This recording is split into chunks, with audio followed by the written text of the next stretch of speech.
Hey guys, and welcome to our very first ever Total War Warhammer 3 live stream. I'm a Rubber Duck of War, and things are about to get messy, bloody, and glorious in all the best ways possible. Today, it is a multiplayer live stream. We're going to be looking at the Domination battle mode, which is kind of the new competitive battle mode to Warhammer 3. I'm sure you guys are well aware and have seen lots about it already. But to those 3 players today, myself included, we also have HDS, a fantastic Spanish YouTuber, and Mercy, the mad campaign master himself, dipping his little pinky toes into multiplayer. He's actually playing a decent amount of Domination and is a very scary opponent, so very much looking forward to how these boys get on and getting in here to see some absolutely crazy stuff. Now, we of course are limited, like all the live streams at the moment, to showing off Khorne, Cafe, Tzeentch, and Nurgle. So, unfortunately, Rabane, I see some messages for Kislev there. No Kislev today, but don't worry, that shall be coming very, very soon. I'm just super excited to delve into this. The way it's going to work today is we're simply going to be bouncing around between us 3, jumping in and out of battles. So there'll be some commentary, there'll be some kind of playing from my point of view as well. I'm going to let Mercy the Mad and HDS kick this one off, do a couple of games against each other, then I will delve in as well. We're going to be streaming for 2 hours today, which is certainly going to be some good fun, plenty of time for many battles. And it looks like we are kicking things off with Grand Cathay taking on Tzeentch. We can see both players' armies already as they start to plot and scheme. It's only a chilled thing today, so there's no real need for a screen blocker, to be honest. And at least this way you guys can see the reinforcing armies as well. But welcome. It is some glorious stuff. Can we have some 2v2s? There is a possibility that Intisity or Darv might rock up a little bit later. If so, we will do some 2v2s because, my god, are they absolutely crazy. Sick intro. Thank you, Fabian. I'm very happy of that intro. It's the first one I ever edited, like fully edited, for the channel. I will have to update it. I have now realized, like, it's out of date. It's all Warhammer 2 stuff in there with a little bit of free at the end. So I'm gonna have to dive in and try to do as much like Warhammer 3, you know, intro stuff as possible. But editing is not my strong suit, so that may take a little while, but I'll try and certainly get that done before like the release of Warhammer 3. But yes. You're honestly really excited to see what the modders come up with since we have these new models. Oh, modders, yeah. Modders are going to do some crazy stuff. And I believe just like Warhammer 2, Creative Assembly are really open about modders. They're like, hey, yeah, we want modders. And they give them a load of tools and stuff to create more work, which honestly, I'm all for. What's up, Mr. Zensky? Hope you're doing all good. Zypher, Rabane, Calvin, Caleb as well. Ivan, Zypher. Lord Gurgle as well, Mr. Captain Morgan, hello. We've got a load of people watching. Hope you guys are going to be enjoying 69, says Calvin. I agree. Kislev multiplayer campaign in 2 days. It's going to be juicy, Lord. I'm very looking forward to being able to show off everything, because we've only really, like, scratched the surface. It's kind of crazy to think, like, we've seen quite a lot of multiplayer stuff already. You guys aren't prepared. You are not prepared. We're going to see some wild stuff in the next coming weeks. And, yeah, I'm not gonna tease you guys too much, obviously, but just know that I'm incredibly excited and I've got a lot of fun stuff lined up as well. Rubber Duck of War, thoughts on Nagash as a potential legendary lord? Hell yeah, I'm all for it. Why not? I think they'd make a fantastic model as well. So I would be down for Nagash being a crazy OP legendary lord. Would have to be very expensive though, but I could certainly see him coming into the game. Thank you so much, Champ Easter. He says, super excited for more of your Warhammer 3 content. Champ, this is the most excited I've been about Warhammer multiplayer, I think, ever. It's kind of crazy. Because even when I first came to the game, I was so pumped about Warhammer 2, but this really has taken up a notch for me. So you're going to be seeing so much content from me into the future about Warhammer 3. I've been absolutely loving it so far. And oh, don't worry, Bane. For yeah, new intro, we will have Kislev charging in for sure. Maybe the polar bear stuff from the trailer. Quack, what's up, Parkrilla? Hope you're all good in the hood. Hello, Grimdor Ward. Hope you're having a good day today, champ. Wow, Doom Knights have the same cost as Terracotta Sentinels. Doom Knights are actually really powerful. I like Doom Knights quite a bit. They're relatively tanky in a roster which doesn't have a huge amount of tank in the form of Tzeentch. So use them to pin the enemy in place, and then you can simply use your range to really kind of high effectiveness. Is what I like a lot anyway. I'm a big fan of the Doom Knights. They might be my favorite Tzeentch unit in the game so far. I can't wait for Chameleon Stalkers in Domination. Chameleon Stalkers, Chameleon Skinks, Lizardmen have a lot of potential. A lot of staying power as well for objectives, which I'm very excited about. Why does no one ever make videos with Sinesh players? Yeah, there's so at the moment we can only show off like Khorne, Nurgle, Tzeentch, and Cafe. So that's why we're kind of showing that stuff. All the other stuff, can't really speak about it, obviously. will be coming at some point in the future, and it'd be pretty cool fun. So, let me check the Discord, because unfortunately the in-game messaging service isn't working at the moment. So let's quickly make sure these guys are ready. I'll just let them know to start when ready. There's no need to wait for me.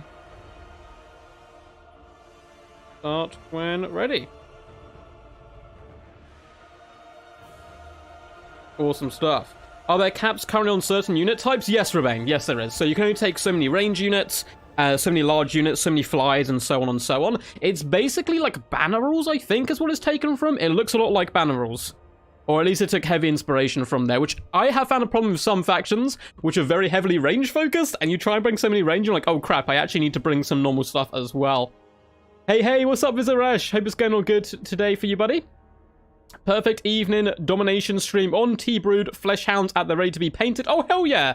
That sounds like a really good evening. And flesh hounds are some spooky stuff. It looks like we've actually switched up a bit. So we're not getting Cafe to kick us off. It is Zinch from Mercy the Mad who is ready to rumble up against HDS's Nurgles. We're going to get to see some Nurgle in action. I've seen a lot of comments underneath my videos saying like, oh, hey, Nurgle are really weak. Like, Nurgle seem like the worst faction. Trust me, when you get your hands on a good Nurgle player, they're such a pain in the butt. They're so annoying to deal with. Nurgle are just so tanky. I think a lot of their games are going to go really heavily against them or really heavily for them. I think Nurgle, out of all the factions, need a good start. I think they are the faction which needs the best opening. Because if you can dominate the objectives early, if you can push your opponent back off the objectives, it is just boosh. Like, how am I going to fight back against this? But you know, if Nurgle get behind, getting reinforcements to the front line takes such a long time, it can be quite problematic for them. War indeed. What are the single entity caps? There's not too many at the moment, because not many factions can bring multiple single entities. I'll have to test it out. We can do a little bit of testing and stuff, maybe towards the end of the stream. Yeah, good move by CA to do the unit caps. I really think they want the ladder to actually be competitive now, because right now ladder isn't really competitive. Even the players at the top of ladder aren't necessarily the best players that you see, because there's a lot of ways to cheese ladder and force draws and that kind of stuff. You can kite draw and quick locking factions against, which are really good against your opponents. And they've kind of corrected a lot of this stuff, so it should actually hopefully reflect players' skill, rather than just kind of, you know, how bad you're trying to break the game. I don't want to get my hands on a Nurgle player. They just want to make fun. They just want to have fun. Oh, man. Fate Weaver is scary as hell, man. I love Fate Weaver. He's very powerful. So let's delve into this anyway. So it looks like HDS is going to be starting with the Plague Father himself, looking pretty damn horrifying, as one would expect on his chair. These models, they've really gone to the extreme for Game 3 here. He's pretty horrifying indeed. Spell-wise, we have the Nurgling Tide, which allows him to summon a unit of Nurgles, which actually explodes, which is kind of scary. We also have, let's see this. Oh, a nice little contagion spell. Negative 40 melee defense. We have the Rancid spell as well, which is basically a very expensive Spirit Leech. And we have Fleshy Abundance, which is regrowth. It looks like supporting them, we have the Exalted Plague Bearers of Nurgle. Rather elite infantry here, coming straight out the gate, looking to dominate the middle battlefield. And then we have a Soul Grind of Nurgle, which I think is one of the most crucial units for Nurgle, because it's relatively quick for a large scary monster, and it has a powerful range attack. And any range you can get, we can get two really big heavy range units here, plus the Exalted Plague Bearers also have range. Range really helps a slow faction like Nurgle, of course. Interesting map here as well, very snowy, kind of almost ashy plains here. Zinch going a lot faster. We actually have triple Chaos Knights of Zinch leading the battle line, backing up one unit of Pink Horrors. Now, Pink Horrors do devastating long-range damage. It is really scary, so I like the Knight pick here in an attempt to protect them. We also have the Fate Weaver up in the skies, floating around, up to no good, starting trouble in the neighborhood. It looks like he's coming in with Regrowth and Pendulum, so two spells you're already relatively familiar with, and the big beams of death do start getting launched. The shields stripped from the Chaos Knights instantly as they take a decent amount of damage on the approach. I'd probably just float them out to the left-hand side here and go deal with these Nurglings. Looks like we have an early spawn summon double Nurglings to take advantage of that map control there and try to just get on the objectives as quickly as possible. The home objective with some cheap troops. Get your heavy guns going down the middle now. Looks like Fate Weaver, he's got a bone to pick. I am the greater legendary lord, not this fat slob on a chair, and he decides to move into hand-to-hand combat now. Fate Weaver is not a good melee combatant, at least in comparison in to the basic big kind of greater demon. So Fate Weaver definitely needs to pull out of here as quickly as possible. Knights are chunking in there. The Plague Father is very scary. It does look like Fate Weaver uses up basically all his shield and decides to get out of there, which is certainly a wise choice with the Soul Grinder moving in to deal the pain. Nurglings have been left alone on objective 1 there, and it looks like we do have just Pink Horrors and Knights still. No summons yet coming in from Mercy, perhaps saving up for some bigger spells. Now we do have a big, fat, disgusting pendulum going down on the exiled Plague Bearers of Nurgle, and they're about to receive a 2-for-1 punch as the Chaos Knights do plow their way into a bit of a limber charge there as they can push their way into the Nurglings. Nurglings very squishy, of course, and or very tanky, but squishy in the flesh department, absorbing a lot of that damage. And the fight for the middle is certainly starting to get a little bit hotter. Chaos Knights trying their best going up against the mighty Soul Grinder and the Plague Father. Plague Father's taking a lot of damage. The way I tend to deal with him is I would just give up on this middle objective if I was Mercy. Like, there's no point fighting over this for me. I would and maybe harass with the Pink Horrors, but elsewhere, just go for these like side objectives. You're so much faster than Nurgle. Now, we do have the Plague Toads of Nurgle starting to hop their way in. They do really funny toad jujitsu, by the way. They do backflips and all sorts. In the back, the exotic Plague Bearers of Nurgle are getting finished off here. Pink Horrors going for a bit of a mad lad charge all the way around the flank, looking to maybe put a little bit of pressure on any reinforcements coming in. And we only have 26 seconds left before the main objective is open. The Chaos Knights have been kept well and truly alive. Good play by Mercy the Mad here, who I did say before is actually mainly a campaign player, but has done some really impressive games recently in the early access multiplayer-wise, so excited to see what he can do. He summoned some Forsaken as well as Doom Knights of Tzeentch up in the skies, and they can start rolling towards the battlefield. And it looks like Tzeentch is going to pull back here from the central objective for now, go cap objective 3, and then figure out their plans from there. Doom Knights of Tzeentch look freaking awesome. They are very rock and roll as they float down into battle, particularly tanky for a faction like Tzeentch, coming with that 100 armor and silver shields, plus of course their little shield on top of that can be rather nasty. And it looks like the objectives are now open and they're starting to be capped, so the middle has been claimed up by Nurgle. Left hand side soon will be as well. Only one unit of Nurglings doing their duty down on the left hand side, and the right hand side is now being capped by Tzeentch. Almost a full cavalry build so far, barring 1 or 2 units. Forsaken moving out to the left, all the other reinforcements deciding to go for number 3. So decent damage has been done to Nurgle, but they're tanking at the center, and the Soul Grinder as well as the Plague Father really lacing these Chaos Knights with that long-range firepower. Look at the dead cavalry on the ground, and these guys aren't cheap either. 120 armor, it means very little to the mighty Plague Father himself, and they're getting dragged down here. We do have Toads as well, hopping their way up the hill, looking to engage with the enemy, and this is probably a dead unit of Chaos Knights. I'd try and pull them back and probably de-summon them off the field as the Toads do leap and bound into combat. Looks like that unit has broken. On the left-hand side, though, Nurglings not going to have the best fight up against Doom Knights, if I'm being honest with you, and particularly Forsaken moving in as well. That objective certainly could start to become under a bucket ton of pressure. Right-hand side has been claimed now by the forces of Tzeentch. Pink Horrors need to move in and start kind of using up some of that ammunition. They've been a little bit passive so far, and they can do so much damage output, particularly when supported by double Chaos Knights like this. So I'd love to see them start opening up on the Beast of Nurgle, who only has 50 armor, which obviously isn't particularly amazing. Fate Weaver up in the sky, still fresh, taking considerable damage at the moment, but most of it has been taken on his shield. And the fight for Objective 1, I think, is going to be very crucial. We have Forsaken in here, Knights in here, and more Forsaken starting to be poured in. But this is how you play Nurgle. You don't defend on the objective. You push forward, and you stop your opponent ever having the opportunity to even get to the objective. And the Forsaken are starting to grind through the enemies here, but with the Plague Toads in the mix, it is pretty hard for them to break through. And look at the Toads flip do their twirls. They are so awesome. They really do have some kind of crazy animations there. More Chaos Knights are starting to charge in. Fate Weaver is taking decent punishment, but the majority of it's on his shield, so it's pretty good value, I think, for Tzeentch to be absorbing a lot of the damage like this on their shields.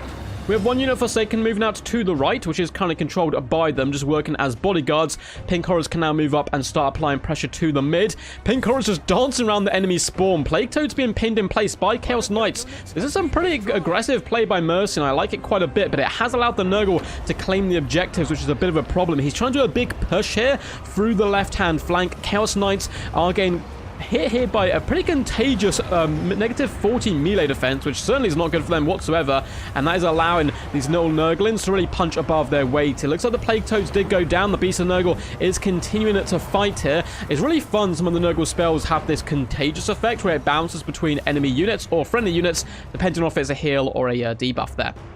Looks like we have a load of supplies currently for the force of Nurgle, so perhaps saving up for something big. Forsaken are starting to move in, as well as Pink Horrors. Maybe want to apply a little bit of pressure here in the middle. Having the infantry here would allow them to outcap the single entities, at least you would hope so. Plague Father is taking some considerable damage now, and in the back lines we have Chaos Knights who need to be microed once again onto the Beast of Nurgle, though we get a great unclean one spawned forth on the Knights. Like, yeah, this is the time. So you can see he's literally doing a bit of diarrhea attack here onto the enemy and laughing about it as well. And the Knights are like, yeah, this isn't really for us, and we're going to move out to try and capture objective 1, and it looks like it's still in the hands of Nurgle, but maybe not for long. Nurgle is starting to lose it, perhaps. Only a few Nurglings in the mix. There's a lot of Forsaken here and Doom Knights. If these other Knights can get in here, it should turn it in favor of Tzeentch for the first time in the battle, which would be really good news here for Mercy the Mad, because he needs to catch up a little bit. He is quite far behind now on the ticket scoreline. Pink Horror's been jumped in the back, but it's okay. They're working as a little bit of a distraction. The other Pink Horrors continue to lay on thick to the Plague Father, but every time he casts a spell, he's going to be healing. He is the definition of a tank. He does not like dying whatsoever. Chaos Knights are trying to come in here and support up against the Beast of Nurgle. You can see the objective is slowly being turned in the way of Tzeentch. They don't have a huge amount of infantry. The majority of this is cavalry, so they're capping it a little bit slowly here, and that has allowed more Nurglings to be spawned. They're triple gold chevron, making them incredibly tanky. Look at those stats. Not bad for such a cheap unit, and the objective needs to go Tzeentch as quickly as possible, because look who it is, the big pupper, the great unclean one, walks. In fact, he struts confidently, I would say, into the abundance of flesh here, and it is still being held by Nurgle. I think the Beast of Nurgle has held up the enemy so long that we've got Nurglings coming back in here, and it looks like it is too little too late here for Tzeentch to capture objective 1. They need to pull out. They kind of went all in on that objective. They are going for the middle now, and there was a potential for a triple cap going on. It is currently being captured. You can see the Forsaken and Chaos Knights outcapping the Plague Father and the little Nurglings there, showing the weakness of single entities in a way, and here's the power of single entities, just bullying the Pink Horrors down here on the low ground. So it looks like the Fate Weaver's given up on this fight. I think that's a really good play by Mercy. Pull back the Doom Knights, pull back the cavalry, and just rotate all your forces to the middle and claim that middle objective, and then use your mobility to bounce wherever Nurgle isn't. It looks like the Plague Fervor is going to be popping Fleshy Abundance on himself there. That is a huge regen. Look how quickly his HP is going up. The objective is very, very close to be going in the forces of Tzeentch here. But with the Beast of Nurgle here and the Plague Father, they are certainly slowing down that cap as much as possible. We're getting some really nasty Curse of Slug go down and Contagious and all these horrible spells going down. But the objective is finally in the hands of Tzeentch, which is certainly good news for Mercy, as he is desperately trying to catch up here. I like the use of the one unit Forsaken to hold an objective, relatively tanky at least for Tzeentch. Of course, I actually really like using Chaos Spawn there as well. I can think can be very powerful. There's opportunity here for Mercy because he has Doom Knights in here, plus Forsaken. They should have enough to really deal with these Nurglings and perhaps start applying a little bit more pressure. One more unit over here, and we may see a triple cap for the forces of Tzeentch as Nurgle does start to rotate back into the middle. I'm loving the mobility advantage that Tzeentch have over Nurgle, trying to bounce around between different combats, and the Fate Weaver is just slapping up the Plague Father right now. Oh my god, he is like stuck on his chair, trying to take off, just bumping and grinding. This is some X-rated stuff. I don't think we're allowed to show this on stream here. A little bit of a rub there from the two players, kind of bouncing against each other.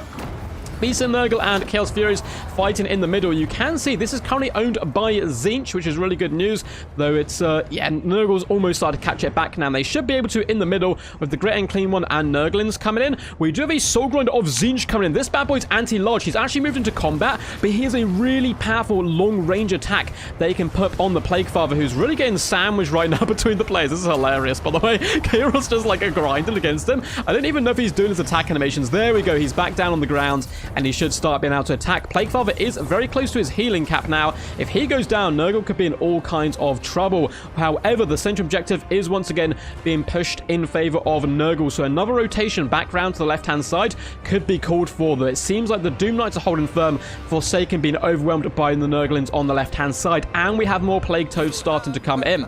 Right objective has been held the entire day so far by Tzeentch, which is really impressive. We can see the Fate Weaver does get slammed to the ground there by the mighty Plague Father, and in goes the Soul Grinder. It's still a decent melee combatant, don't get me wrong, but trust me, its range potential, it slaps so hard. I have a really fun game with double Soul Grinder versus double Terracotta Sentinel I may cast at some point. So it looks like everything's been chucked to the Plague Father right now, but because of this, the objectives have been claimed by Nurgle again, and I don't know if Mercy is going to have enough time to kill the Plague Father and get back on the objectives unless he gets a triple cap. He is currently 2,700 objectives to 4,000. The mighty pink horrors here are pouring shots onto the Plague Father. We also have more Doom Knights coming in, and the Chaos Knights, everything's starting to pour into this middle objective. I think they now realize how important it is to jump on these as quickly as possible. Nurgle could almost just leave this as it is and keep reinforcing objective 1. Just slow down your opponent as much as possible here in the middle, and then hold objective 1, and you will win the day. The mighty Plague Father is trying his best here. There's a big just flustercluck of crap going on in the middle here as the mighty Great and Clean Ones even getting in on the action. We have Toads, we have Nurglings, we have Knights, we have Horrors, everything being chucked in the middle here. And we even have a rather nasty summon. I'm assuming this is the Exploding Nurgling summon. No, it's actually a Plague Bearer summon coming in. That's certainly not what Tzeentch want to see. And it is fighting them and forcing them off the objective. Pink Horrors, I love them taking this high ground. I've seen a lot of nasty work from Darv plays, I think, against me, having crossbowmen up on this line and pouring shots into the middle. It's very scary up against Nurgle, who of course struggle in that mobility game to shut down the enemy. But one unit they have is the Soul Grinder, and it is starting to skittle its way up the hill to take the Pink Horrors in the face. And the Soul Grinder is taking a lot of damage, but should be able to get in there and finish them off. And I think this is game now. Tzeentch has just run out of troops. I think even these other Forsaken need to be poured in, just everything into the middle fight. But this is what Nurgle want. They want to force you to kind of be pulled into a soup of just horrible units which will bog you down and grind down your forces. Nurgle are pretty powerful in melee combat simply because of that. Big pendulum goes down on the Nurglings, but good discipline play by both players. I love the cavalry play coming in here from Mercy the Mad, but alas, it was not quite enough in the end. And let's actually end that battle there, because I'm not sure what I've got in my save replay, so I don't want to spoil anything for future videos. But well played indeed. That was some very cool stuff. Well played to Mercy the Mad as well as the mighty HDS. That was quite a close game indeed. I think Tzeentch used their mobility really well, but Nurgle, once they got on those objectives, it is a nightmare. You saw Mercy nearly got a triple cap. He was attacking his opponent's home objective, but Nurgle, they held on long enough to get Nurgling reinforcements in there, and that allowed them to rotate their bigger units over. And once again, HDS is a multiplayer player. Mercy the Mad is a campaign player, though has got quite a decent bit of experience in recent times with the Teach Me Total War event in multiplayer. So massive shout out for him going toe-to-toe in what was a really competitive game up against a more experienced multiplayer player. The mighty Plague Father himself, 61 kills, nearly 2,000 damage down. Now, this is the power of the Plague Father, is, yes, he's slow, and I've seen a lot of people kind of like dissing the Plague Father, but he can just sit on an objective and hold it all day long, and that is certainly worth something in this game mode. He did some really nice work there. Particularly big fan of Soul Grinders. I like the Nurgle one quite a bit. Not my favorite Soul Grinder, but it's certainly up there. 70 kills, 1,867 damage dealt. Lovely stuff. The Exotic Plague Bearers got slapped. The Pendulum plus the Night Play, they never stood a chance. The little Nurglings, again, not going to get much damage value, but they're all about claiming objectives. The Great and Clean one was a nice, expensive unit to bring in the mid-game, just to shore things up when it started getting a little bit shaky. 800 damage dealt on that bad boy, but again, very healthy and just absorbed enemy damage. I quite like the pick here of the Beast of Nurgle. They did some good work. 600 damage value. They're okay in swiftness as well. Plague Toads are probably my favorite Nurgle unit.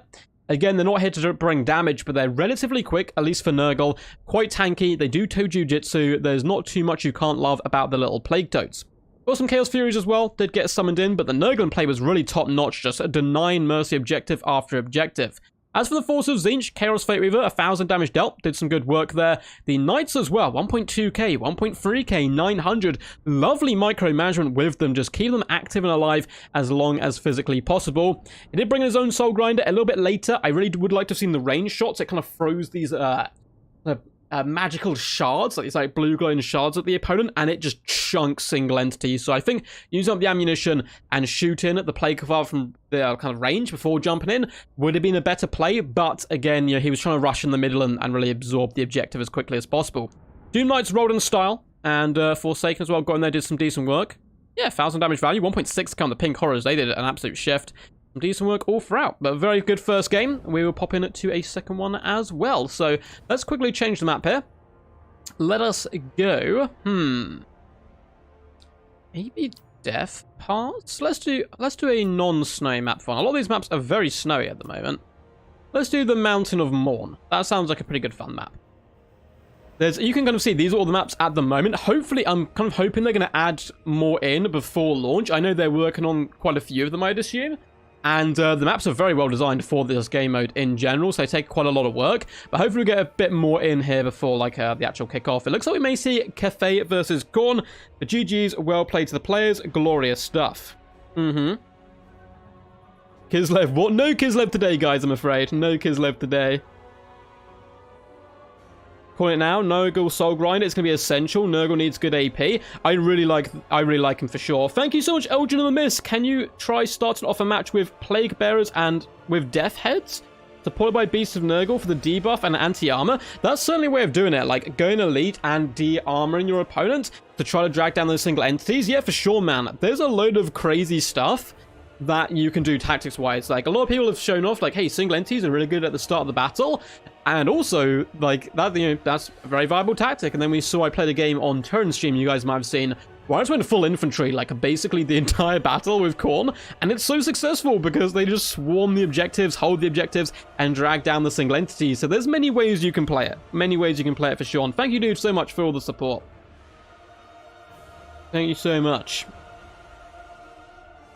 Slanesh approves. Bow chicka bow wow. Oh, for sure. For sure. Hi, guys. What's up? What's up? What's up, everyone? What's up, Mr. Loopy? How are you today?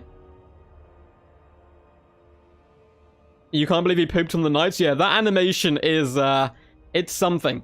It's something for sure. It is something for sure. So it looks like we're getting Tzeentch versus Khorne now, which would be cool.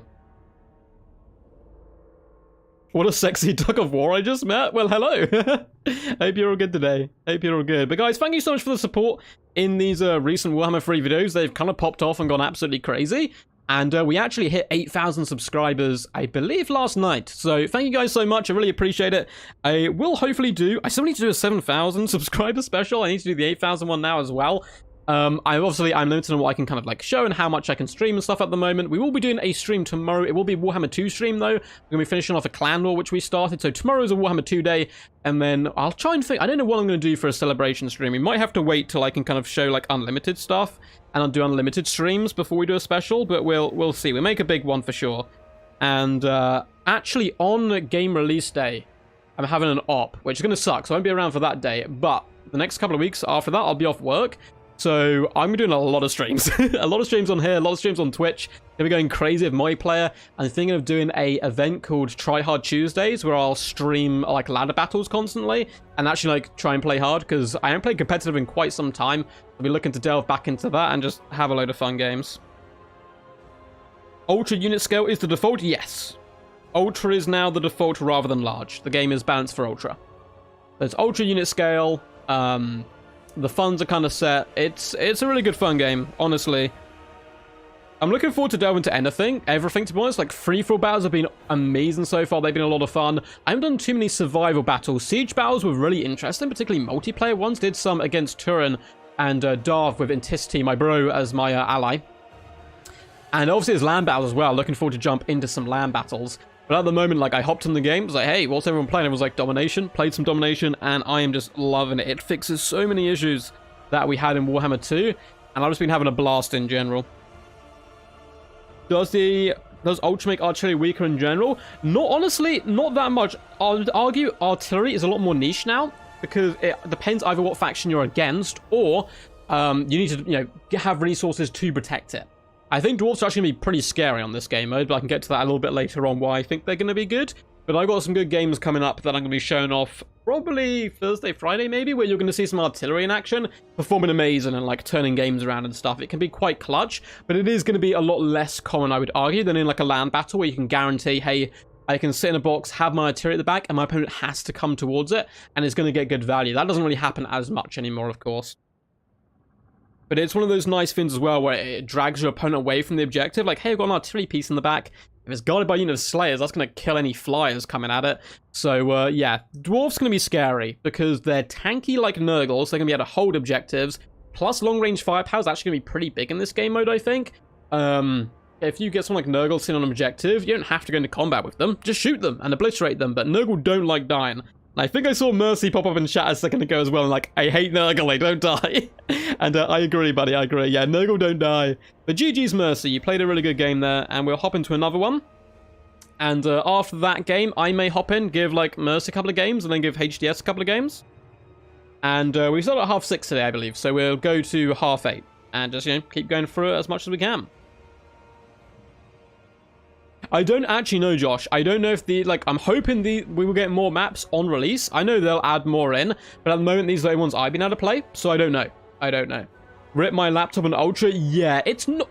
So, when I load up Total Warhammer 2, it instantly pits all my stuff to Ultra. This game doesn't. It pits all to, like, high stuff. I've upped it all to Ultra, like graphics and stuff, and it runs fine. So, I don't think there's too much of a jump between...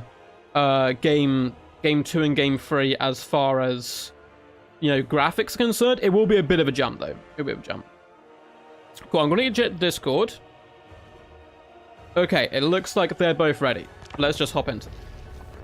Good luck to the lads. Eldrin the Mist, if you are versus Slanesh, Sky Balloons and Sky Junks a good way to give the harmony, buff your infantry so you don't have to bring ranged infantry. 100% Eldrin, 100%. There's some crazy stuff you can actually do with like the flying units to give that harmony bonus, and I can't wait for it. I don't want to spoil anything, but I'm not going to spoil anything. I got a really cool replay coming out probably Friday, I would think, involving the flying units, and you're going to love the build. It's some wild stuff. I think it's an Anticity Mastermind, like crazy mad scientist build. It's great.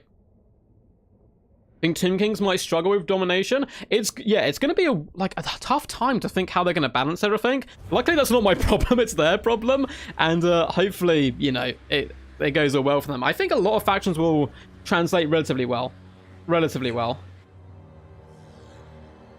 Oh, Khorne versus Vampire Counts is going to be very interesting. How will Dwarves perform like this? Dwarves can perform very well. Skaven are going to be interesting because they've got a lot of cheap chaff to capture objectives. They've got some of the best artillery in the game. Poison mortars are going to be disgusting in this game mode. Oh, it looks like okay, they've switched around. So we have Zinch from the mighty HDS here.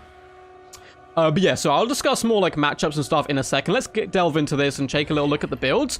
So once again, we have Zinch, and it looks like once again, we actually have Feet Weaver being brought in here by HDS, and he is coming in with Pendulum, as well as Regrowth, but also some more spells here. We have the Blue Fire of Zinch, which is quite good against a large combatants, with the Staff of Tomorrow, which does reduce your cooldown there, it would seem. Scroll of Destiny, which is quite nice as well, gives some more Winds of Magic reserves. Gaze of Fate, which is amazing when combined with Pendulum, because it pins the enemy in place. Also, negative 14 melee attack. And Oracle of Eternity, 44% damage resistance on himself, certainly helps out.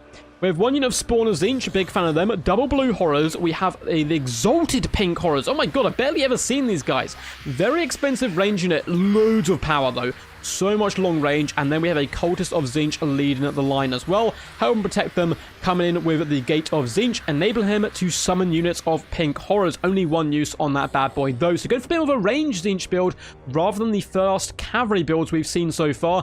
Very excited to see how that does go. So for the forces today of Mr. Mercy the Mad, it looks like he's gone very small. Oh my god. There's like no infantry here. So we have Flesh Hounds of Khorne, which are one of the best units in the game. I really do think Flesh Hounds are going to be MVPs in a lot of matchups.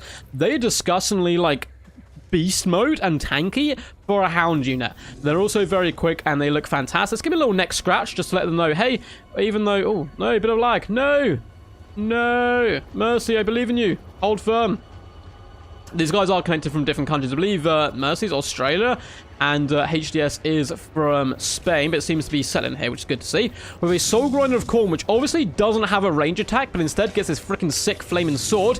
He's going to be a powerhouse in combat. We have a Herald of Khorne riding dirty on one of his mounts. Hell yeah, the mighty lawnmower comes to action. So the Herald of Khorne, a Blood Shrine of Khorne, and double Cultist of Khorne. So just going as elite as physically possible, and then probably looking to swarm the objectives afterwards with infantry. This is a gigantic map, by the way. Look how big these maps are. This is why mobility is going to be quite crucial in this game mode.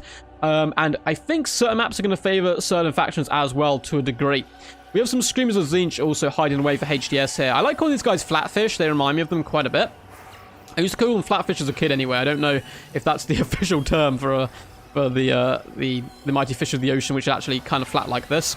But these Screamers of Zinch are going to be very scary. They are anti-large, pretty squishy though, so they can get in there and dish out the pain. They'll also take a decent amount of pain back. Looks like the lads are starting to ready up, and we'll get this battle underway. But yes, who's your money on, guys? Who do you think's going to win? Who do you think's going to win? You didn't miss any games? There's only been one game so far. This is game 2. Yeah, melee faction versus a ranged faction. Commence the Fast and Furious. Yeah, Khorne, just get up and aggressive. Like, get up in your enemy face and just start screaming at them is the way I've learned to play Khorne. Now, this is a very different style of play to Khorne of how I play them. I've seen some, I think Turin may have slapped me with Khorne in that situation, or maybe it was Darv, I can't remember, but bringing like a load of single entities and stuff, and they can really dominate early on. I tend to go mass infantry heavy. You get your Khorne halberds in there, which are heavily armored anti-large, and then your reinforcements, which are a bit quicker to the battlefield, bloodletters. You spawn a load of bloodletters, and you've got anti-large there, armored, and anti-infantry in the mix as well. So there's a load of potential in those early kind of Khorne infantry rushes, and then you start sprinkling in the bigger units. But hey, there's multiple ways to play this game mode, which is one of the things I love the most. It's definitely more tactical, more tactically diverse in what you can do, because you're not only kind of designing your builds now and what you're going to bring in your reinforcements, you're also trying to figure out how to do objectives. Often I just give up the middle objective and go for the flank ones and stretch my opponent. Particularly if they go single entities like this Khorne build, I would just give up this objective. Okay, all your single entities want to go over and capture one objective. That is absolutely fine by me. I'm going to go capture the other two and force you to spread them out. The Fate Weaver is vibing right now. He's flying high up in the skies. Now, the reason I really love the blue Zinch spell he's brought here is Khorne doesn't have access to healing, so it's quite a cheap spell. I would just start popping off all day. So the Skull Grinder does actually have a range attack. Looks like I was absolutely lying. For some reason, I thought this bad boy didn't have any range. It is firing out of its sword. That is insane. Maybe it's a it's a precursor missile weapon. Okay, so you can't target it. It just kind of like floats around and does damage when your enemies get too close. That's pretty cool, though. It looks like we have got a unit of Flesh Hounds summoned by Mercy. We have another unit of Spawn of Zinch summoned here, though, coming in by HDS. And this is quite a cheeky play, because he can now move an unbreakable unit onto this objective. And, of course, Monster's Infantry should be able to fend off the Flesh Hounds of Khorne and the Chaos Warhounds relatively comfortably, particularly with Screamers of Zinch support. So I already prefer the positioning of HDS here. There's a load of range units, and there's not that much infantry to bog these guys down. If you had a load of infantry now and hounds, you could actually push in the middle here, use your single entities to overwhelm the spawn and force back Chaos Fate Weaver, who definitely does not want to be fighting some of the mighty kind of single entities, and jump all the range units with your cap. We do get some big shots coming. It looks like they're relatively decent at connecting with the Herald of Khorne here. He gets caught in by the warp fire, and in comes the Spawn of Zinch to pin the enemy in place. And now the blue horrors of Zinch, the exalted pink horrors. Look at all this ranged dagger which is about to be unleashed. This is gonna be some disgusting work for sure. What is he going after? It looks like the Soul Grinder. Oh, that is pretty nasty stuff. We do get a summon of Bloodletters. Lovely play by Mercy. That is a beautiful summon of Bloodletters. That's going to overwhelm the spawn very quickly and allow all these other units to push in. They need to get as aggressive as physically possible. All these units seem to be obstructed, and they are firing. They're doing decent damage. The Soul Grinder is starting to drop down. Objective 3 is starting to get captured here by Mercy, the map's Flesh Hounds of Khorne. And on the right-hand side, it looks like I was wrong. The spawn again ripped to shreds because we have Flesh Hounds mixed in here. Double Flesh Hound doing a decent job, but we have Doom Knights coming over here and Screamers. These guys can't contest objectives, however, so if the Flesh Hounds can simply hold on, Khorne will be able to claim that objective as well. Middle objective is being dominated by Zinch right now. We get a Pendulum go down on the Bloodletters. It looks like the Soul Grinder's taken a decent amount of damage, as has the Herald of Khorne. In come the Pink Horror shots, lighting him up in the face. And these guys have some of the coolest voice animation work, or voice acting work in the game. I'll definitely play Zinch a little bit later in the stream so you can hear them. They sound amazing. Now, the Soul Grinder has been ground down quite a bit. The Herald of Khorne's getting his ass lit on fire right now. We are seeing some Chaos Warriors of Khorne and more Chaos Warriors starting to be poured into this middle objective. Left-hand side is Khorne and right-hand side is Khorne. Mercy the Mad, vengeful after that first defeat. Coming in with an early dominance here. Jumping on top of the Doom Knights here with some Furies. But the Flesh Hounds might die before he captures the objective. That is going to be so huge. Can he capture it in time? He's capturing it so slowly. It is currently neutral. It is held by Khorne just before those Flesh Hounds go down. Lovely play there, and it looks like we could be aiming for that free cap here with the Cultist of Khorne as well as the Soul Grinder, the Blood Shrine of Khorne, and the Herald of Khorne all coming into action, though you can see the Herald is kind of getting obliterated by magic missiles right now, not having the best of days. The Exalted Pink Horrors trying to hold back the Chaos Warhounds with the long march of the Chaos Wars of Halberds coming in. They are relatively slow, though, which is why I actually prefer them as a starting unit rather than a backup unit like this. The Forsaken's going to be poured in the middle. Looks like they are triple silver chevron. Left-hand side, yep, just the one unit of Flesh Hounds holding it down. And I would probably move them over to support the middle and just move a Halberd unit over there to hold the enemy back. Right-hand objective is being completely cleared of Khorne forces, but there is only flies over there, and they simply cannot capture objectives.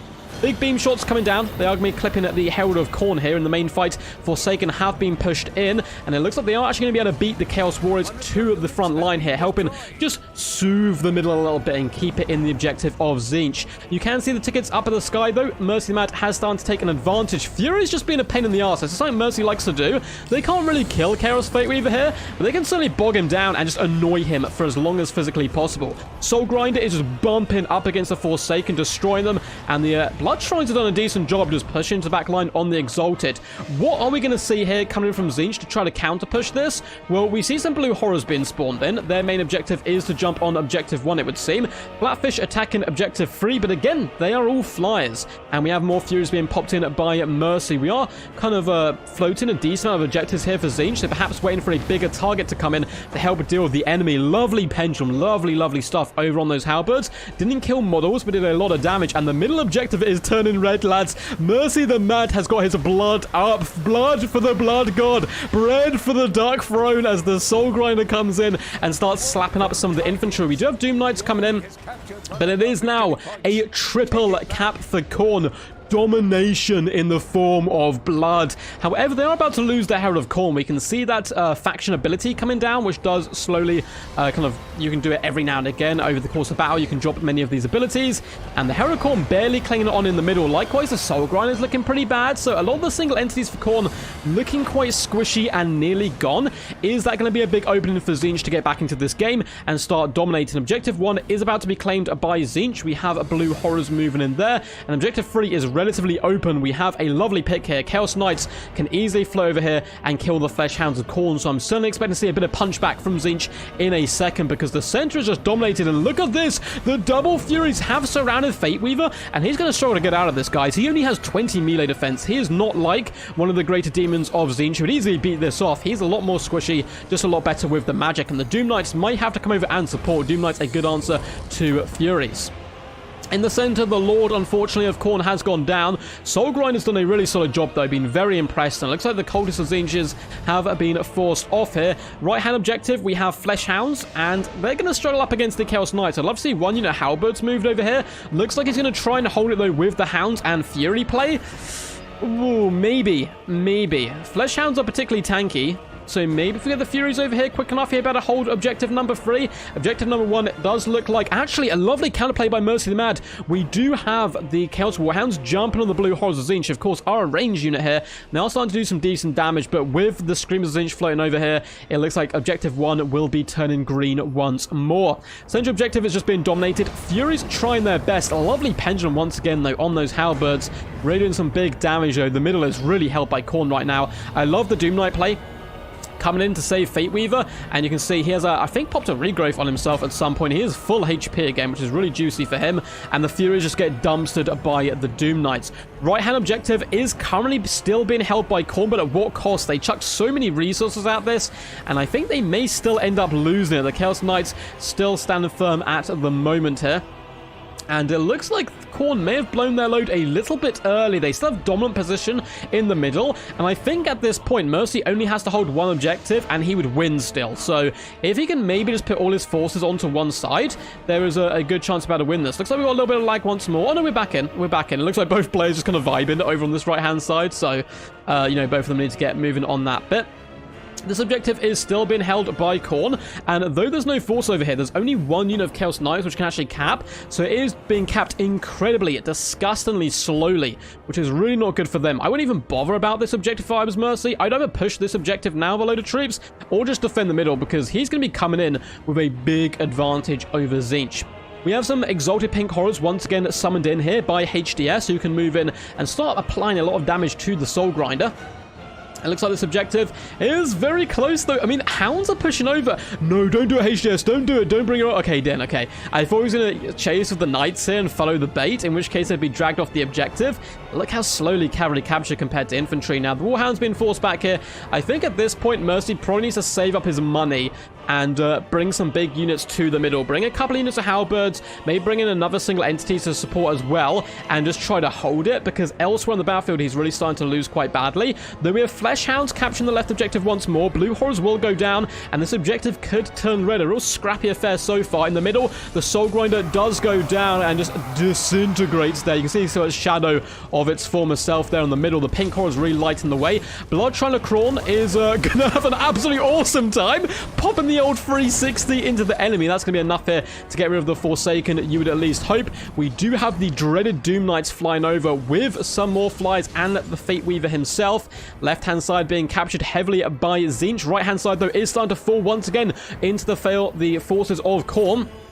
The Flesh Hound harass has been really quite tasty here. These doggos need to get involved as well as overwhelm the Screamers. The Screamers will be very good up against the Flesh Hounds, who do count as large, but there's so many numbers over here, and Khorne claims that objective. This is wild stuff in the center. The Screamers of Tzeentch are trying to surround. We also have the Fate Weaver bobbing and weaving in there. Doom Knight starting to drive in, and look at the fire being poured onto the single entities. Very interesting to see how much damage the exalted Pink Horrors get at the end of the game. We have more Flesh Hounds starting to move into the middle. The Mighty Bloodshines having to fall back here, and we do get Chaos Knights moving in, but 4,600 tickets. We need a triple cap, and we need a triple cap fast from Tzeentch if they're going to want to win this one. They've kind of won the war. I think they've had the better part of a lot of the infantry engagements in the latter stages of the battlefield. They've claimed Objective 3. Objective 1 is back again in the hands and clutches of Khorne. Central Objective is slowly being capped. It is so close right now. Pink Horrors being poured in. Looks like they are starting to cap it once more. The Bloodshrine starting to go down here as Chaos Fate Weaver attempts to drag down these Flesh Horns, and this is what we need. We need this objective cap now, but 4,985 tickets. He just needs to get to 5,000, and there we go. A victory for Mercy the Mad up against HDS there. Khorne is victorious. Woo, that was some awesome stuff. That was some crazy stuff for sure. I think what we'll do is get these guys just to play a third game before I jump in, and we can count it as like a best of 3. Because it's 1-1 right now between HDS and Mercy here, and I thought that was a very fun competitive game again. So Fate Weaver, 1.7k damage value, lovely work on him. 1.8k on the Exiled Pink Horrors. They did so much poor fire just being poured onto the enemy, but maybe a lack of infantry kind of cost them, because he won a lot of the battles, like 1.3k on Screamers. Blue Horrors, 700 value, doing some decent work here, but there's not enough infantry, I don't think, to claim objectives. We do have a lot of Pink Horrors, they just weren't summoned in, because I think he was struggling so much with that initial force, and you can see a lot of Forsaken just weren't used. 830 on this unit's pretty impressive, 969 on the Chaos Knights, 1.7 on the Doom Knights is pretty awesome, but Mercy the Mad Lad himself, Herald of Khorne, got only 700 value, but just tanked in the middle, these kind of 3 big scary lads. 780 on the Bloodshrine of Khorne, 694 on the Soul Grinder, so none of them getting crazy damage value, but a load of sticking and holding power, and then backing them up with just sheer amounts of hounds. 1.2k damage value on the Flesh Hounds. Unfortunately, Bloodthirster did not get summoned. We had a load of crazy stuff in here, which never really got used, unfortunately. Flesh Hounds, pretty good. 900 and 800 damage value. The Furies did some decent damage as well. Just good, consistent, unrelenting pressure from Khorne, and I certainly think that's what you need to see from Khorne. Just constantly on the front foot, constantly having your foot on your opponent's neck and squeezing as much as you can. Up next, we're playing on the Silver Spire, which is an interesting map. I think it's one of the least balanced maps. In a way, I think it's harder to flank in this map anyway, so I think Nurgle and stuff, it's quite hard to get to that middle objective. We'll have to see how it goes. But what's up? What's up, what's up? What's up, fellow kids? Says Android Poetry. Hope you're doing all good, man. What are we doing tonight, boys? We have a lot of awesome stuff on, guys. We're just doing a load of domination battles. Hi, Quack. Bye, Quack. No, Cat Morgan. Did you disappear on me? I don't know if he was too busy, unfortunately, to stick around. Flounders, am I a joke to you? That's it, they're flounders. I call them flatfish. Because when I was a kid, that's what I called them. It's kind of just stuck with me. Khorne is death metal? Yeah, Khorne is just crazy. It's crazy. Yeah, the Khorne, like, range is more like a shotgun thing. That's a good way of describing it. This game mode makes things much more interesting. It feels a lot more like tabletop in a sense. They definitely took inspiration from tabletop game, I think. Definitely. Yeah, guys, I see a few people asking for Slaanesh. We're not doing Slaanesh today. We're only doing Cathay, Nurgle, Khorne, Tzeentch, Khorne, Nurgle, Cathay. Those are the only ones we're doing so far. Let's go Mercy! My guy going super strong, man. Logic, who actually trained Mercy in the art of war, is doing a really solid job, man. He's 1-0 against HDS, which is honestly no joke. It's no joke. But thank you so much, Logic Man, for the 250 donation. Much appreciated, my bro. Much appreciated. Let's quickly check Discord.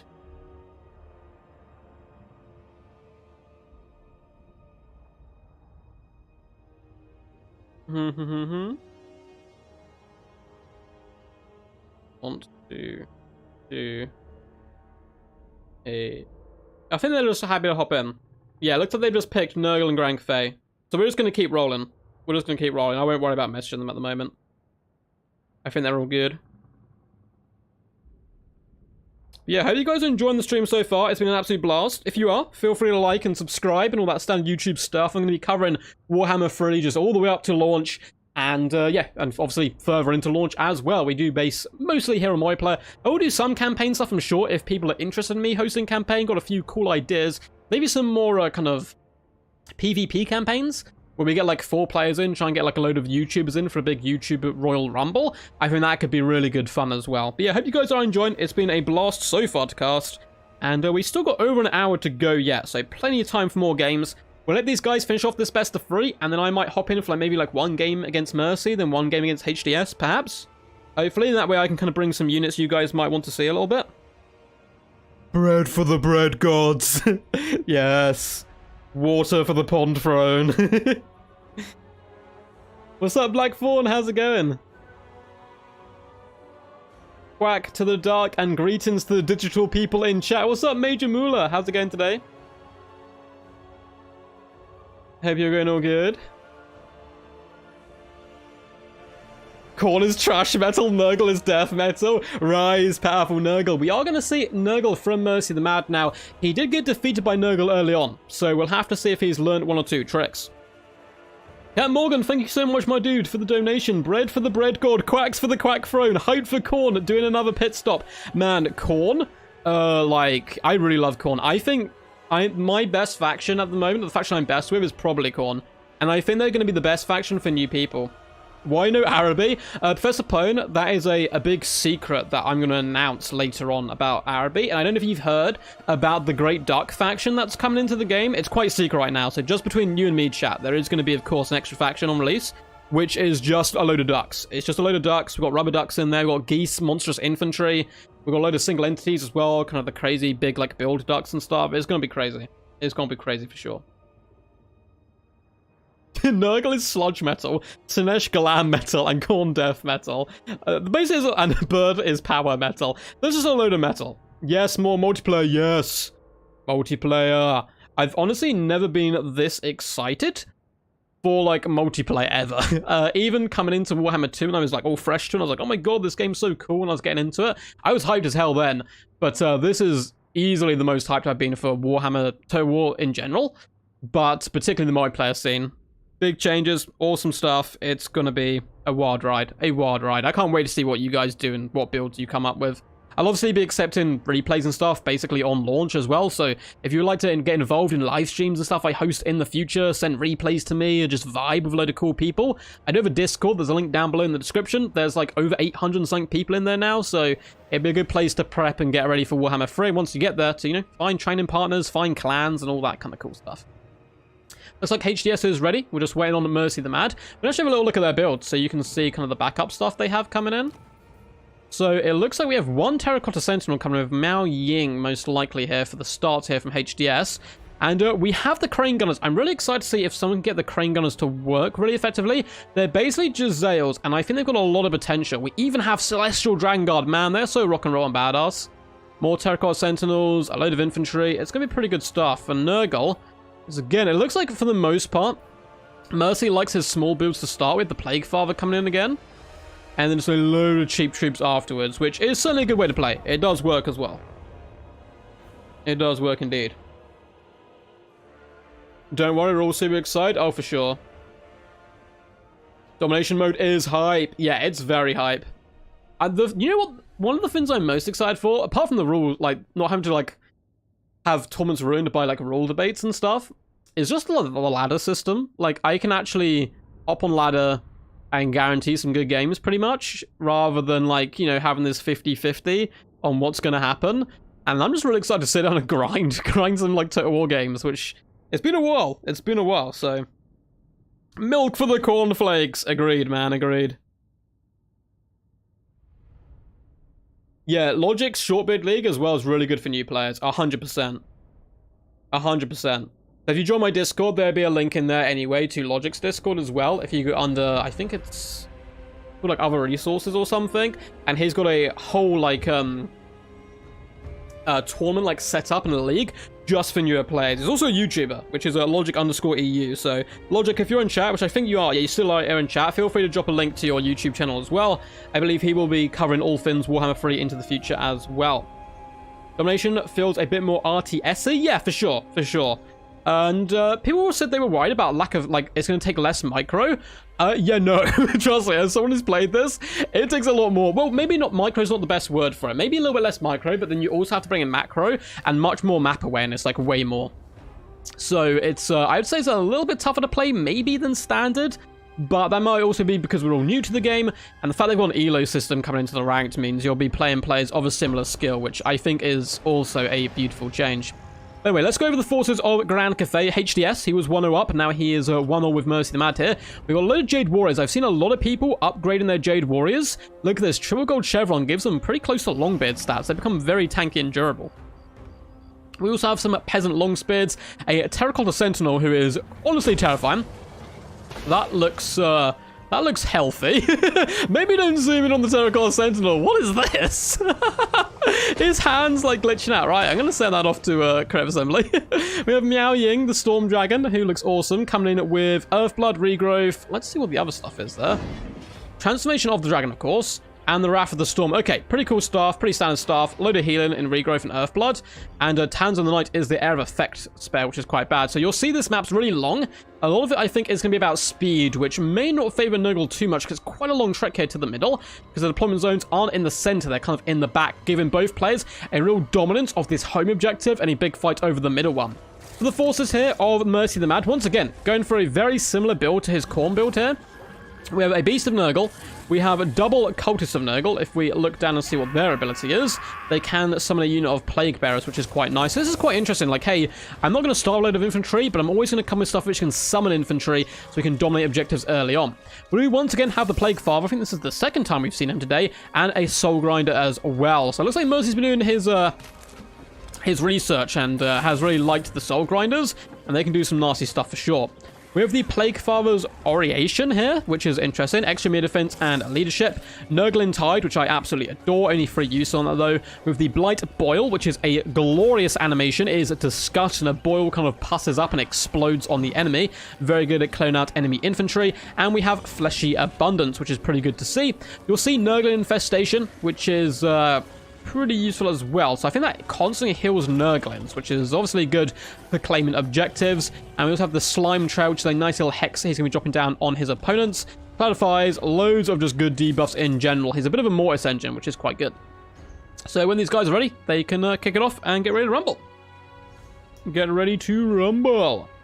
Honestly, like this map. Yeah, one thing I don't think players have fully realized yet, it's quite a cool map. I actually do like it.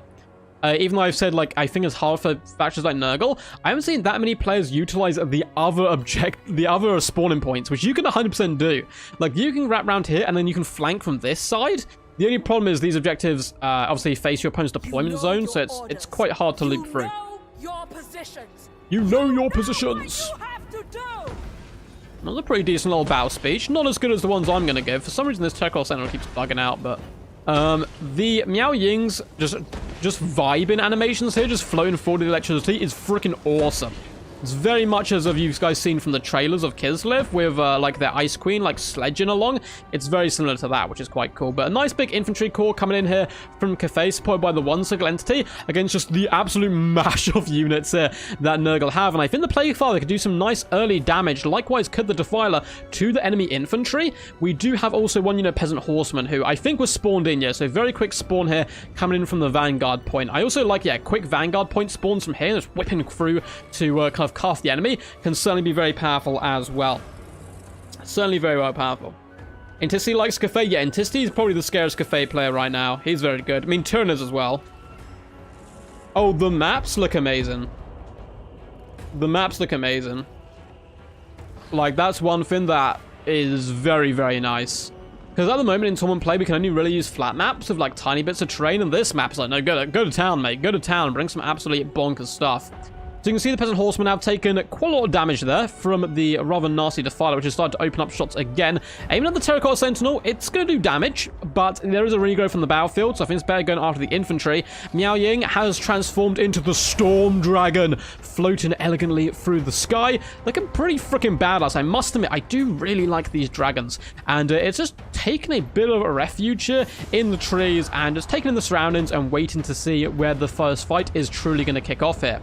Both forces moving forwards. Cathay and Nurgle aren't the quickest factions, so I actually think Nurgle versus Cathay may end up becoming one of the grindiest factions in the game. Particularly with like Terracotta Sentinels and stuff spawned. So it looks like the Coyotes has been spotted by the mighty Miao Ying. She might want to dive on these Nurglings and just wipe them out and force another unit to be summoned in here by mercy. That'd be really nasty. Just take away the unit which can capture. Yes, you can't capture yourself, but you can really harass and just stop your opponent holding this objective for as long as possible. Although it does take Miao Ying away from the center fight, but if you're confident of winning it, then it's less of a problem. Now, the Soul Grinders get in a fight of a tree. We do see a summon of Plague Bearers and Nurgle being spawned in as well. Not that much range yet, Cathay. I'd like to see some crossbows in to start to apply a bit of pressure. We get double Plague Bearer of Nurgle summoned in the middle. They're all just going to swarm in. Definitely want them to pop on top of the Jade Warriors. I would ignore the Terracotta Sentinel for the most part and just allow the Soul Grinder, maybe one unit to deal with it, because without the regrowth, it certainly will go down here. Big shots are hitting the Jade Warriors, but the Jade Warriors should definitely be the priority here, not the Terracotta Sentinel, because you want to claim this objective. Looks like we are seeing some summons in the back in the form of some Crane Gunners. Oh, hell yeah. Crane Gunners and Jade Warriors. I will get back to battle very quickly, but look at these models. They're very cool. Very reminiscent of Skaven, of course, and their glorious Giselle. So in the back, you can see Miao Ying being a pain in the butt. Luckily for Mercy, like, Nurglings are surprisingly tanky. I know they're such a cheap, like, unit. They don't do much damage, but I don't think Nurgle is tanking. They're just running away, capturing this objective, and it looks like they're still going to be able to capture despite the nice pressure coming in here from Miao Ying. Now, in the main fight, things are starting to turn into Nurgle's favor. The Terracotta Sentinel is trying its best up against the Soul Grinder, and the Jade Warriors are grinding against the enemy front line here. And it's going to be a bad fight for the Jade Warriors, but these are summons, guys, remember, so I'm not too worried by them that much. Now, the Terracotta Sentinel getting his arse whooped upon here, but rather nicely by the Soul Grinder. We also have the Beast of Nurgle starting to swarm in here, doing a decent amount of pressure. This middle objective is starting to turn Nurgle, and I think that is very crucial for Mercy the Mad. He has to capture this main objective, and he basically can't lose all game, because getting it back is going to be a pain in the butt. It's not like Nurgle are going to be able to force their way down here and really attack victory point number 3. Now, the Crane Gunners are active. They're unleashing some shots, and who are they aiming at? So we can see these shots are being traced all the way down. I think they're going after the Plague Father. We are getting one of his nasty spells coming down. This is the big explosion, doing some pretty decent damage there to the Spearmen and to the Jade Warriors. In a counterpunch maneuver with the air effect move, the Talons of Long Dead Dragons dragging themselves up from the depths to grip Nurglings and pull them down to a murky grave. But it looks like Nurgle is managing to cling on, at least for now. We have some Nurgling support here in the middle after the early losses there of their summons, of course, going down. Fury as well, just trying to swarm Miao Ying and just peer off, basically, and annoy her. But the Plague Father's taking a decent amount of damage. Shield Breaker's gone down on him as well. His Vigor's kind of being buffed up a little bit, and we have more Furies coming into the main fight. So Nurgle have got a nice dominant start to the battle. They need to hold it, though. Nurgle need to hold this objective. What are we seeing from HDS to come in as reinforcements? It looks like they're coming over on this far side now, and they are coming in the form of some Peasant along Spearmen and Jade Warrior crossbowmen. Crane Gunners are doing some nice long-range damage here. We also have some Jade Warriors Halberds moving into the main fight, and we do have the Longmar Riders being summoned in. Now, Longmar Riders just start jumping Nurglings. Start jumping anything Mercy Man starts summoning on this left-hand side. We have a unit of Plagues. Plague Bearers and Nurgle. That's an expensive unit to defend Objective 1. I think I would leave Nurglings there and move these other guys up, but the middle objective is going really well so far for Nurgle, but it could start to be turned around. You can see Cathay really sinking their teeth in. We have yet another big Air of Effect spell coming in, did some pretty disgusting damage to all these Nurglings, and the Plague Father is being dealt with by long-range pressure coming in by those Crane Gunners, so it will take them a considerable amount of time. Now, the Soul Grinder, as well as the Beast of Nurgle, having a Well of Day up against Jade Warriors, really flattering them all over the battlefield. It looks like the Furies do survive. The Plague Father, down to about half HP. Telecor Sentinel is going to hound and harass him. Furies have swarmed in to support the Nurglings. Longmar Riders are a pretty solid unit, though, so particularly with Cycle Charging, I think they could be in all sorts of troubles. Have we got anything left back here? So there is a potential for a bit of a push on Grand Cathay, but I feel like with some cheap cavalry, it could be shut down. Maybe some frogs could be the answer here. We're going to see one of those glorious boils popped. It does look like we've got a little bit of lag, unfortunately, once again. Apologies, these guys are connecting from all over the world. No! No, they got kicked. They got kicked. That was such a close game. That is such a shame. It was such a close game. No, I don't know which one of them got kicked, unfortunately. It looks like someone's PC may have crashed. That's such a shame. I don't think it was so damage value either. I love the play as well. We saw the Crane Gunners come in, shooting the Plague Father. So Nurgle were in a dominant position. They were still winning that middle fight, but I do think Grand Cathay had potential for a comeback there because they were starting to pick apart the Plague Father really well from long range, and it started to gain quite nice army on the battlefield, particularly the Longmar Riders. The majority of the Nurgle reinforcements were gone and offline there, so that's quite a shame. We will host a new lobby and try and get the guys back in. Yeah, that Sentinel was like trippy all day. 3v3 domination is epic. Yeah, 2v2s and 3v3s are just so good. It's so good. Yeah, that's sad, man. That was so close. Unless it was a Steam fin, because there's no other fins off the moment. Oh, no, I don't want to do that. I want to host as a spectator. There we go. Let's add in Team 2. I'll send the guys a message on Discord quickly, and I'll get back to it. I think the anti-crash solution is to push that like button. It may save us. I mean, you know, it's worth a try. It's worth a try. Can you play domination mode with more than 2 players? Yes, you can play with 4v4. 4v4.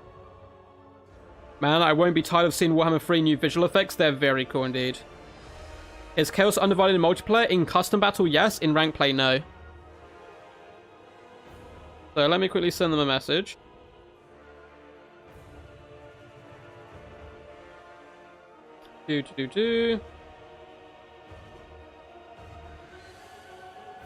Yo.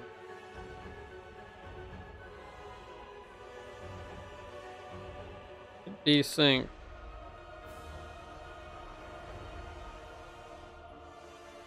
Desync. For me. Go again. Okay, we're hopping. And they've both joined. You can play new factions or stay the same.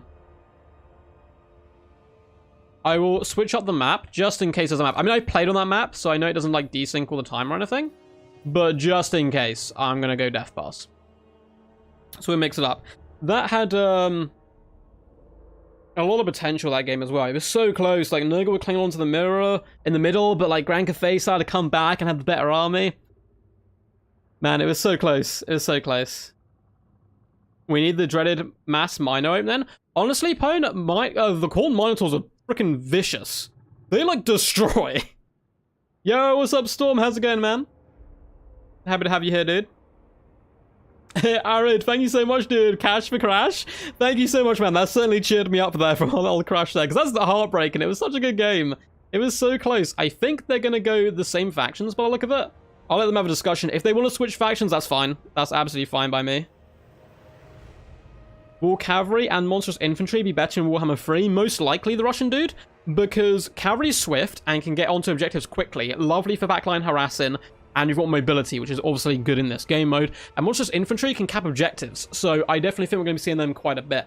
The funnest thing I found about Domination so far is every type of unit in the game is like viable and has a purpose and is useful in a battle. Like Elite Infantry in current Warhammer, it can be okay as a bit of a wild card. A lot of time it doesn't ever pay for itself, but in this game mode, it doesn't matter for one if it doesn't pay for itself, but they're so good at holding objectives. I love moving in like an elite unit in the mid game to the central objective and just be like, hey, come at me. You're going to have to invest so many more resources to take me off this center point, and you can't just spam chaff at me because I'm going to grind the chaff quicker than they can cap the objective off me. So I think Elite Infantry is going to fare way better than it ever has before. I do think Ranged Skirmish Cav has taken a bit of a hit, but none of these factions have like that much Ranged Skirmish Cav. There's a few units, if you guys have seen kind of like, you know, all the rosters are out there and so forth. So I believe Kislev have some like Skirmish Cav, like Ranged Skirmish Cav. I don't know what else really has that much. So it'd be interesting to see how it gets implemented. I think it will be powerful. I think Dark Rider is going to be a menace. Like mobile armor piercing range, I think could be quite scary, but it's not going to dominate anywhere near as much as we've seen in the past, which is makes my little duck soul very, very happy. Very, very happy.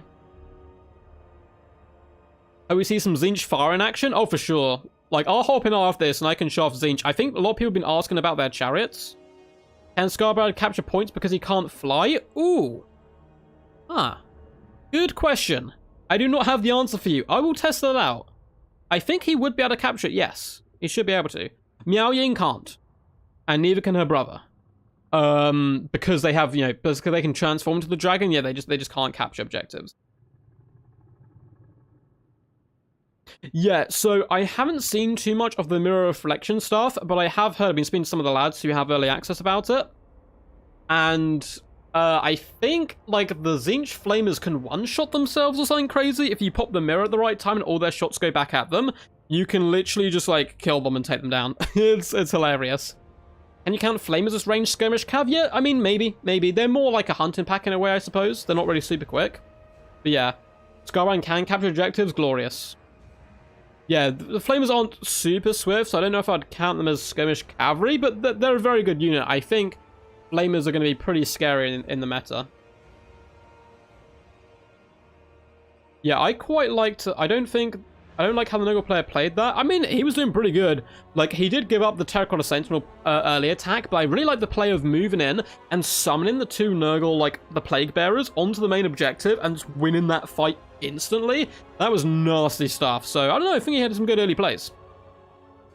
I think ranged skirmish cav, taking a hit is a good thing. Yeah, 100%. I think everyone's tired of it in Warhammer 2. And the good thing on launch, there isn't going to be that much. I'm sure it will still be able to be very powerful. Professor Pone just says Sky Junk to me. Hey. Professor Pone, I think it's going to be Friday. I think Friday you're going to receive a video, which may involve some crazy Sky Junk plays. May involve it. Let me quickly check the Discord, make sure these guys have no questions. Okay, so they're sticking factions, they're changing armies because Mercy's army didn't save. Which obviously sucks. So he can't remember what he had, so they're just going to both change the armies, which is absolutely fine. Hello everyone on my Discord, by the way. I've had a load of people join. Hello everyone who joined my Discord. Yeah, link to Discord down below, guys. You can get involved in live streams, tournaments, keep up to date with the channel, chill out with a load of cool people. Feel free to join down there. There's a load of links in the description to usual stuff, Patreon, Twitch, where I'm going to be doing a lot of... I don't really stream on Twitch at the moment, but when Warhammer 3 drops, I'll be doing a lot of streams over there as well. So yeah, a load of links if you want to join in the pie. What's up, Flaky Pants? How's it going? Oh, my absolute dude. I hope you're all good, man. I hope you're all good. Flaky Pants is a legend. I went to university with him. Very talented fantasy writer as well. Hopefully you've been working on some stuff, man. Hopefully you've been working on some stuff. I've been wanting to read it for quite some time. And we need to get you onto Warhammer as well, bud. So, yeah, for those who have just joined, we're doing some early access today. Woo! Which is really cool. We've had quite a few videos out. I think like 5 videos out over the last week or so. Dropping Warhammer 3 action. And this is our first Warhammer 3 stream. Tomorrow will just be a Warhammer 2 day. Looks like the players are ready, so let's quickly load in here. So tomorrow will be a Warhammer 2 day. But from Thursday onwards, it'll be back to Warhammer 3. So we'll be mixing up again a little bit. We will be mixing it up. But yeah, we've got over 300 people watching. Thank you guys so much for the support. The release of Game 3 has been very fun in general. Just really good fun. Looks like a bit of mind games coming in. We do actually have some mix-ups of builds. So the Nurgle player has switched up slightly here. Still going with the same base of the build, but adding in some toads. And Miao Ying, the Storm Dragon, is back again, but we have a little bit of range support instantly from the rip here with the Peasant Archers, which I like quite a bit. We have mixed up the map here as well. You may recognize this map. It's currently in Warhammer 2, and I think can work quite well in this game mode as well. I'm good, man. I'm good, Flaky. I'm living at the hospital at the moment. Yeah, I heard, man. I hope everything's all good. I didn't want to ask anything on stream. I was going to message you afterwards about it, but I hope you're doing all good, man, honestly. I hope you and your family are all keeping safe as possible. You're too kind, man. I'm no way talented. Hey, that is a lie. That is a lie. I believe you have a creative writer masters. I wouldn't call that untalented. So let's delve back into this game. Look at the change of color scheme. This is a pretty cool gray color scheme, and that's one of my favorite additions as well. You can just switch up your schemes now, and you know, it helps quite a lot in mirror matches. So for HDS, we have a Terracotta Sentinel. We also have, oh my god, that Terracotta Sentinel is doing weird stuff today. There was a patch recently, so I'm going to mention about that, as the Terracotta Sentinel seems to be messing up people's games a little bit. We have Peasant Long Spearmen, we have some Peasant Archers, and Jade Warriors. You'll see this yin and yang effect being in place, as you have a mixture of melee and range units together. Double Alchemist, which is some wild stuff. We have a Plague of Rust Alchemist, and a Searing Doom Alchemist, plus Miao Ying, coming with all the spells we saw before. So, with the Air of Effect spell, we have the Earthbloods, the Regraves, and a lot of investment here in Winds of Magic. Look at the Terracotta Sentinel, he's like standing to attention, like, oh, I'm sorry, I keep bugging out your game. For the forces of Nurgle over on the far side, we do have the mighty Plague Father himself, double Cultists of Nurgle, so that's going to be once again coming in with those summons, with a Soul Grind of Nurgle, and it looks like the mighty Plague Toads. So pretty cool stuff. Plague Toads look very cool, not quite as cool as this big boy. This is going to be me in like a few months' time, after I just don't get up from my chair from playing Warhammer. I'm just going to be like, oh yes, back with another stream, as I like eat another Nurglin. But he's coming in, I think, with the same spells, it looks like, and abilities as we just saw. So yeah, Nurglin Tide, the Blight Boil, which is awesome, and Fleshy Abundance, which makes him incredibly tanky. The Plague Toads have some of the coolest animations. I think I showed them off in a 2v2 game you can see on the channel a couple of days ago. But they literally do like Kung Fu kicks and like jump over units and do like reverse karate kicks. It's crazy stuff. There's a lot of awesome stuff. Rather big map. I think this map will help Nurgle out a little bit here in this matchup. There's going to be a big fight for the middle. I would love to see Cathay come in, Terracotta Sentinel in the middle, infantry holding it down, and then a load of range, and just punish these single entities. So that's a good way to punish the single entities. You just obliterate them from long range. For some reason, we don't have a chat fin in here. We did have one before, but again, I think they did a recent patch recently, and it's seems a little bit shaky. Yeah, the desync is strong right now in destroying stuff. So we may have to, we'll see how it goes this time and see if the Terracotta Sentinel holds. Lizardmen scoff at Ponzi Rats and Demons for sure. Lizardmen gonna be a lot of fun here. The Quackening is upon us indeed. Man, Nurgle are fun, Neck, but don't you worry. As a Vampire Count main, I think you're gonna like Nurgle quite a bit. Caleb says, I like the reinforcement systems and the easy to see victory conditions. Yeah, it's just a lot more tactically diverse now, which is good fun, rather than like these two large armies just smacking in the middle for like 5 minutes, and then it becoming like a kite game, or a just try to like isolate units, which is still really good fun. Don't get me wrong, I loved Warhammer 2 by play, it was great, but it is nice to see like a refreshing change to it as well. The big shots are raining down early on. We see a lot of shots starting to pound in, aiming at the Jade Warrior Halberds, which is a nice pick early on because the Halberds are going to cause a lot of problems for Nurgle. The reason I really like the Soul Grinder plus the Plague Father combo is if there is a lot of crossbowmen, you can counter shoot them as well. Cultists going to be falling back here. We have double Nurgle summon. Probably worth getting a unit heading over to one of the objectives. It looks like the Plague Toads hiding in the trees. You sneaky devil, Mercy. Waiting to jump on objective number 1 there and perhaps claim it. Miao Ying is hunting down the Cultist though, and the Terracotta Sentinels both go into town early doors here. That's going to force an early summon of the Plague Bearers coming in, and it looks like we actually need a double summon instantly. So the same tactic coming in by Nurgle. flood the objective early on with summons. They were forcing a lot earlier than before, though, and the objectives are still locked for yet another minute and a half, nearly. So pretty scary stuff. And the Technical Sentinel is going to bump straight into the Plague Father and try to drag him down. A load of Nurglings going to start swarming forward. Now, the Peasant Long Spearmen are getting into position, as are the Halberdiers, who've taken considerable damage at the moment, but open up the Peasant Archers. That is going to hurt, because the Plague Father has 70 armor, which is okay, but no bronze shield or anything, a large target, and you can see the single entities of Nurgle now currently being bullied. But the double Plague Bearer Nurgle summon being brought in, plus the melee defense buff, means all of this is going to be very tanky, and they're starting to swarm on to the enemy objective as aggressively as possible. Have Cathay summoned anything? It looks like we are getting another Terracotta Sentinel, so he saved up all his money early on, and it's been a second one into the battlefield. Nurgle just swarming with Nurglings at the moment, looking to push objectives as quickly as possible. Neither player worried about the flanks at the moment. Is a big grind fest in the middle, and I think Cathay versus Nurgle is without doubt the grindiest matchup in the game, and we're going to see a lot of this in the early days. I'm trying not to zoom in too much, guys, just because Terracotta Sentinel's on the field. I don't want it to mess up the desync, but the Terracotta Sentinel's doing some awesome damage there on this poor little soul grinder. We have more Peasant Long Spearmen starting to pour in. It looks like at the moment, this would be getting held by Cathay once it gets opened up, and a lovely Air of Effect spell coming in there, destroying the Plague Bearers, doing massive damage to them and the Nurglings. That is quite a nice catch. We have the second Terracotta Sentinel starting to charge into the middle, and this is looking very, very dominant by Nurgle. Over on the far side, we do have some Peasant Horsemen, a lovely spawning in here coming in by HDS. Blow them over to objective number 3. Nothing in Nurgle's roster can get there in time to counter that cap.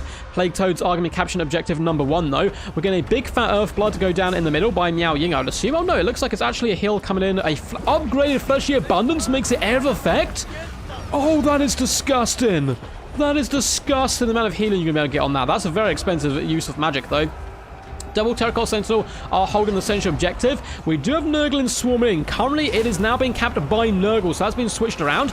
Furies, a bomb rush down onto the Peasant Archers. Lovely pick there. Meow Ying, the Storm Dragon, swoops in, whipping that tail back and forth, breathing electric onto enemy, making their minds explode. Also killing some of our own peasants, but I don't feel like the Dragon Empress gives a damn about peasants.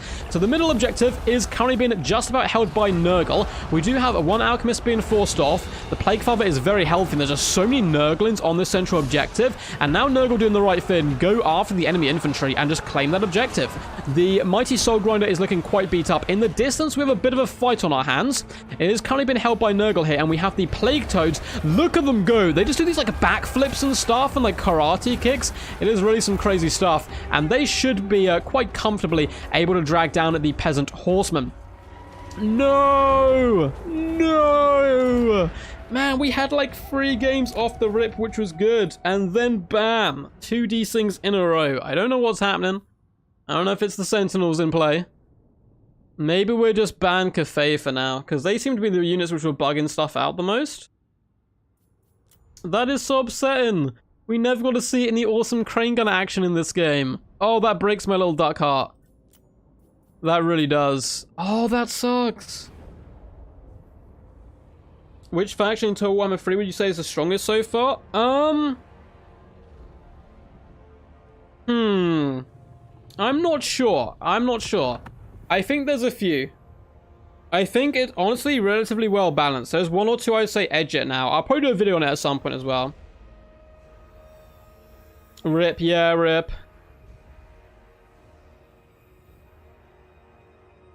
Yeah, those Sentinels, man, were just... I can feel graphics cards everywhere quivering in the fear of those 2 Sentinels. I don't know what's happened to them in the patch, but they seem to be bugging stuff out quite badly. Which faction in Warhammer 3 would you say is the strongest in multiplayer? Sorry, I already answered that. Yeah, I think it's relatively close between a lot of them. Yeah. We'll see. Do a Nurgle mirror match, I dare you. That'd be pretty funny. Hope things are going well for you. Have a tip. Thank you so much, Zach. It's going really good. I'm just so annoyed. I'm annoyed we're getting these desyncs, which we've not had before. Like, I haven't had any desyncs. There might be one in Turin's tournament. But it seemed to be fine. I might close and restart my game quickly. You guys are probably about to see a blank screen. Don't worry, I'm coming back. Let's exit to desktop. I'll reload the game. Message the guys quickly. It dropped. I will reload game. Probs, ban, cafe, add sentinel is bugging it out. Cool. So, I know you guys can only see a black screen right now, but have no fear, I am still here. Let's load back into the game. Remember, guys, this is also, I'm on like a early access fin here, so it's going to be a little bit buggy, but we've not had these problems before, which is kind of annoying. Good content. I'm enjoying these multiplayer videos. Thank you, man. I'm glad you're enjoying, dude. Yeah, also might be we have someone in Australia playing and someone in Spain playing, but they were fine in the first couple of games. We had like no lag and all the games were doing good. Scarbrand's good, don't worry, Casper. Scarbrand is good. The main problem, I think, with him, he's like a powerhouse. But the thing that he's struggling with is flight, obviously. Let's quickly... Yeah, look at this. Oh, ranked matchmaking, ranked leaderboard. Blah, blah, blah. I'm so excited for it. Let's host again. Quack. Please. Don't desync. I'm going to call it. And let's host a spectator. Maybe spectator mode as well. Right, we are starting to run out of time though, so we might only have time for one more game. Which is so frustrating because we would have been able to get more in, but we've had some good games, particularly early on. We'll try and get these guys back in. We'll stick to Death Pass and just load in. Yeah, Scarbrand's a powerhouse, just the lack of flight's a problem. But he's a beast though, don't worry about it. Does Sky Lantern have any uses? Yes. Yes, yes, yes. Well, maybe not Sky Lantern, I don't think so good. Sky Junk. We did a 2v2. Me and Intisity versus Turin. And Darv Plays, I think it was. And they went Khorne, and we took a load of flies to dominate the air game. They didn't have any Grey Demons flying around the sky, so we brought a Sky Junk in it, and he got 2,000 damage value just shooting enemy infantry. I think it's going to be good against factions who don't have flyers, basically. Quacks for the Quack Throne. Give me the Shred of Lustre. Shred of Lustre plays going to be awesome. The menu, the whole overlay looks nice. I'm trying to skip through stuff quickly. One, because I'm on a bit of a time limit today, so I want to try and get in as many games as possible. Because maybe we better sneak 2 in. Probably only 1 though, I'd think. And also I don't want to like accidentally show something I'm not allowed to show. Yes. Yeah, Elgin's basically just said it there. Time to take a rest room break, guys. Grab food, grab some drinks. Load back in. Try and solve the desync issue by going through ladder. Unfortunately, like if I'm playing that would work, but because we're spectating, I can't spectate a ladder game, I don't think. What's up, Papera? How's it going, champ? Hope you're doing all well today. Sorry, just checking out some messages on Discord. Make sure the players can all get in.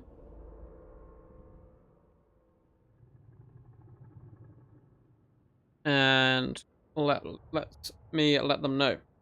The lobby is up.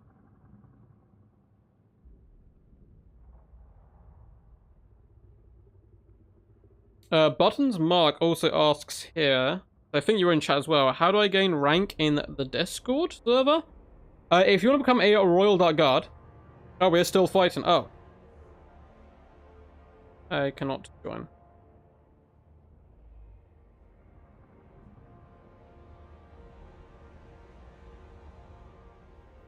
It looks like they're still in the game. So I'll open the lobby. We'll try and get in for one more. Yeah, to gain rank in my Discord server, there's not that many ranks to gain. But yeah, if you become a member here on YouTube or on Patreon and then message me that you're in the Discord as well, I can upgrade you to a member of the Royal Dark Guard.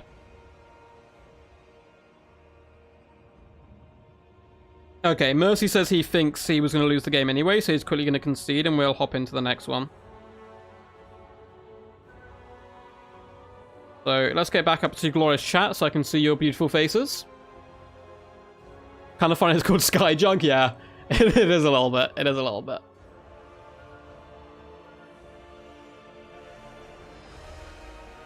Oh god, Ultima stuff. Yes, I know exactly what we're talking about, Blackthorn. Yes, I'm all about it. I'm all about it. When can you talk about Slaanesh? In the future, my friend. Not too far away. Not too far away. I can't say anything yet, but soon. And they're very fun, they're very powerful. Don't worry about it. They're all good. Yeah, it's going to be quite fun to speculate on which factions are going to be good in this game mode and which ones are going to struggle a little bit. Been playing player versus environment in waiting for Total Warhammer 3, man. The wait is unbearable. I cannot wait for this to be released and just play games with all you guys for ages. What's up, Rubik's Raptor, the champ? The OG. The greatest armor content creator, content creator in the known universe. Hope you're doing all good, man. Hope you're doing all good. Good to have you here, buddy. Let's get the players back in. I think Mercy's just conceding. Let's see if they can see the lobby. Yeah, rejoin my new lobby. No one play cafe. As the Sentinel, keep bugging out graphic.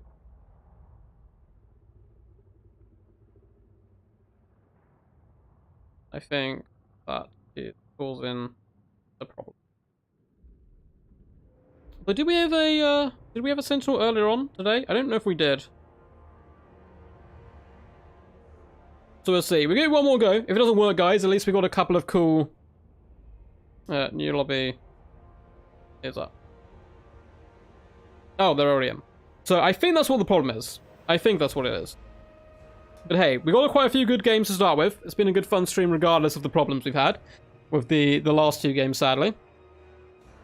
But we should be able to get one more awesome one in here to close it out. Can't wait for Snesh. Gonna spam it in-game when playable. Oh man, they're gonna be a lot of fun to play. I am most looking forward, I think, to playing... I mean, I didn't think I was gonna love Corn as much as I do. Corn are freaking awesome, bro. Corn are like... They're such a fun playstyle. Just mad aggressive, get up in the enemy face, punch everything to death. It really does, I guess, suit my playstyle a little bit. So Corn are really good. I've enjoyed Tzeentch a lot. I'm very looking forward to all things Kislev as well. I've said that from the rip. Just the whole polar bear aesthetic is good fun.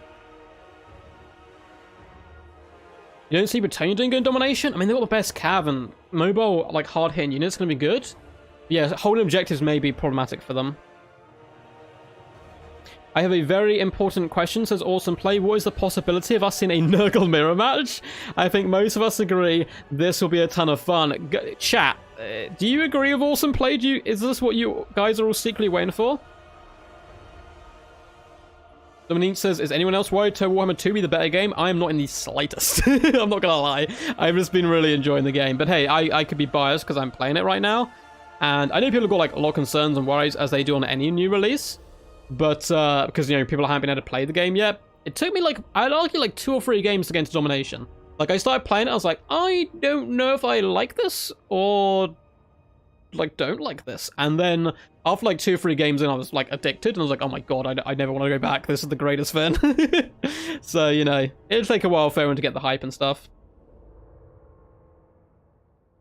Khorne can't flank with a half-naked unit, so this is true.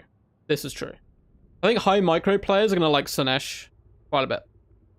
A Chinese, a junk was a warship in ancient times. The junk name doesn't mean trash like it does in English. Yes, true. This is true. I know Demons of Chaos aren't usually going to be allowed in multiplayer, but can you show us a game with them?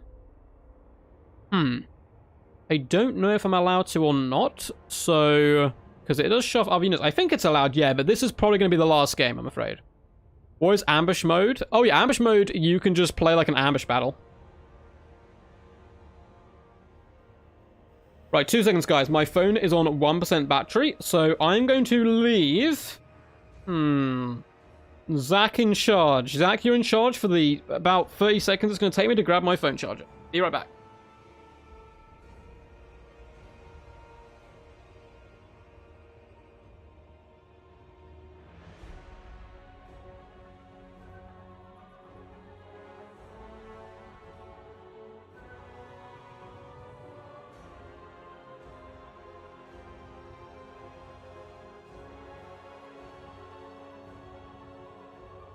I'm back. I'm back. Hopefully there's no riots while I'm gone. Looks like Mercy the Mad's ready to rumble. So I pop into this last game of HDS when he is ready to rumble, and it is Khorne versus Tzeentch. Khorne versus Tzeentch. So this is a rematch of what we saw earlier on. Yeah, I'm pretty sure Chaos Undivided is allowed. Like, show off stuff.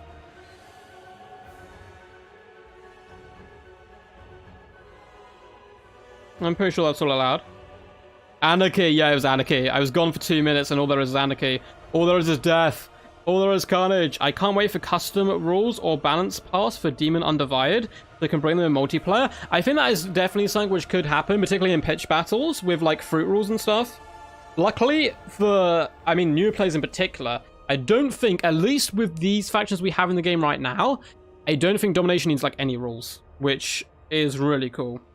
I don't think this needs any rules. When all the other factions come in, we'll have to see. But yeah, having Demons Undivided will be a lot of good fun as well when we get to see it in action. But and once again, man, thank you so much, Eldrin. You're always very charitable. I always really appreciate the donations, man. They help keep me fed and alive. As my end goal is eventually to be able to do this as like a career, which obviously I can't do yet. But we're on the way. We're on the way. We're grinding. We're grinding. There's gonna be a huge challenge balancing all the different factions. 100% Benzo. All the ones coming in. Only Nurgle free for all. That could be pretty good fun. The cool thing about mirrors is you can actually change your color scheme now, so it's not that like hard to like differentiate who's who. Hardest matchup in Warhammer 3 predictions, and you reckon Khorne versus Vampire counts? Including all the new unit factions, I don't know. At the moment, I would say Nurgle have it pretty rough against Tzeentch.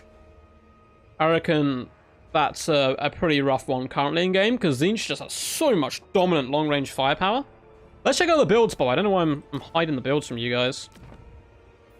Oh my god, we're getting an exotic double Bloodthirst. I wonder which is an exotic Bloodthirst. So we got Bloodlayers, Fleshhounds. Oh, baby.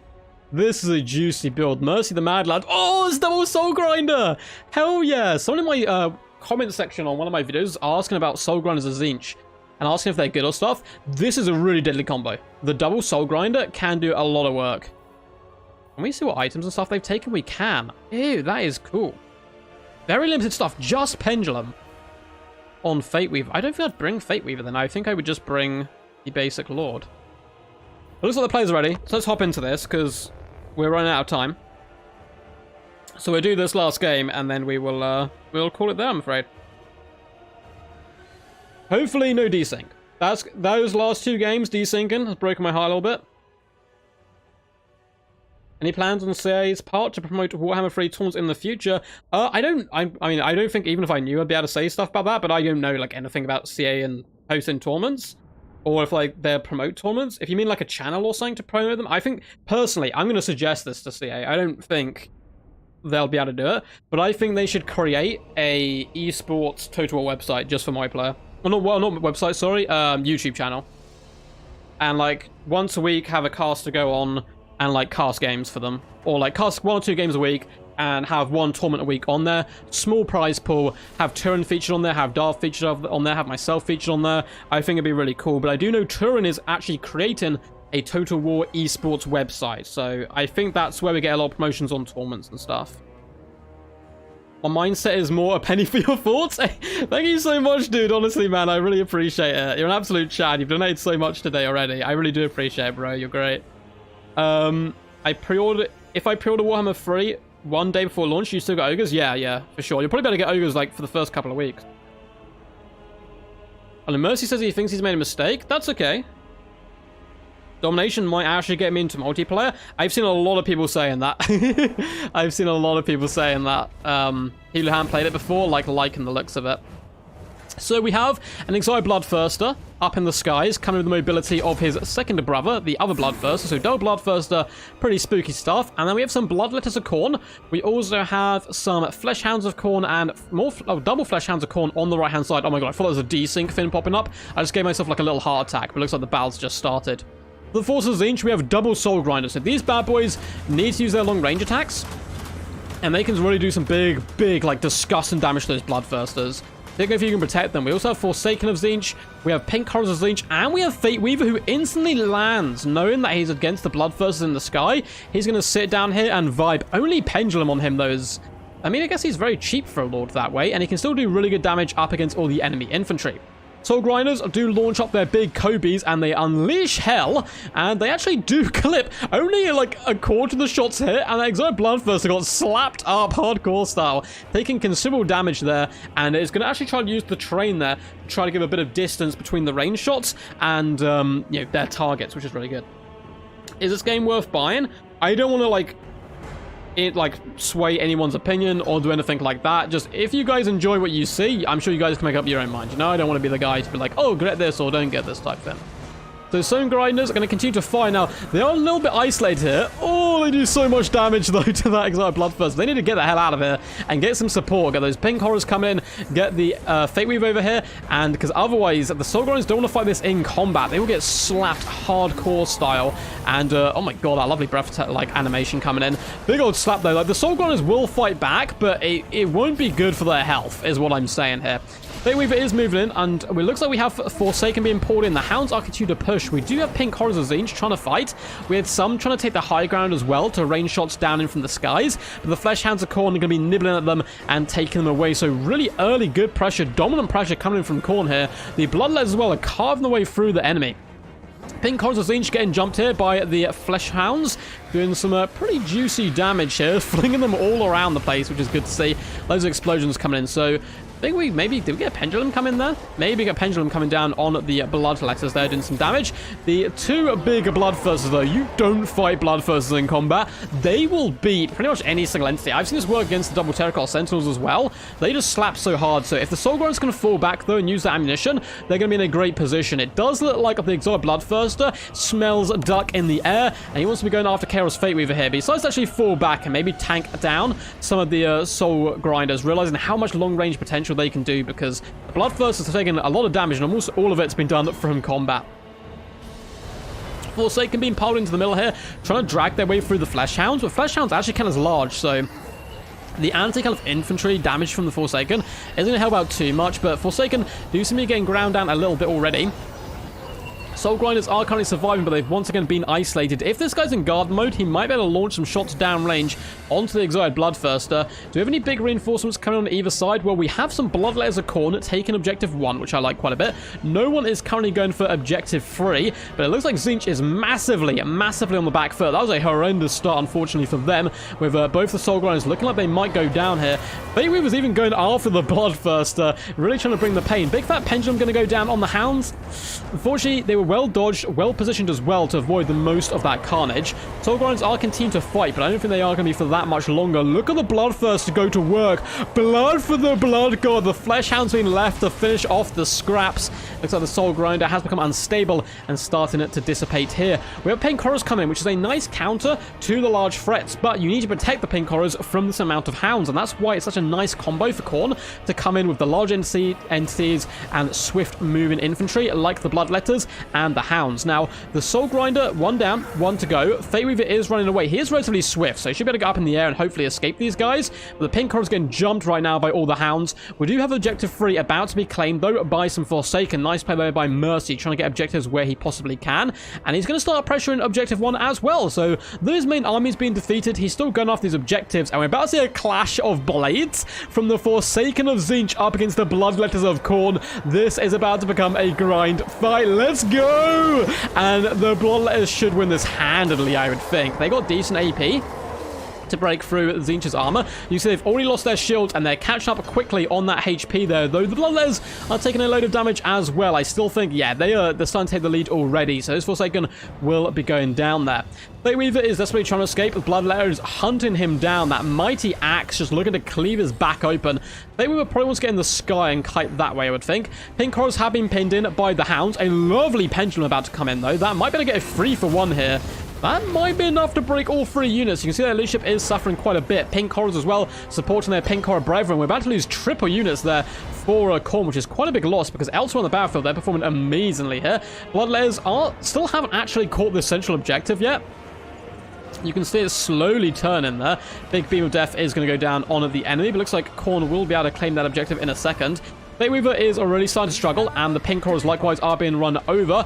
The central objective is being held by Khorne. The flanks are being held by Tzeentch and Khorne at the moment, and it's looking quite hard already for Tzeentch to come back into this, but now that they're far behind and they're losing all the objectives, they will be receiving more supplies than their opponents. So what Tzeentch needs to do now, pull back their forces and try to jump isolated and weakened enemy. You see these exalted bloodletters on the flank? Jump them, kill them with everything you have, and just try to get as much money back as possible, and then you come out with a big army and you try to punch back and either double or triple cap the objectives. Just depends how weak you are at the time. But we got kind of units being pulled in one by one right now.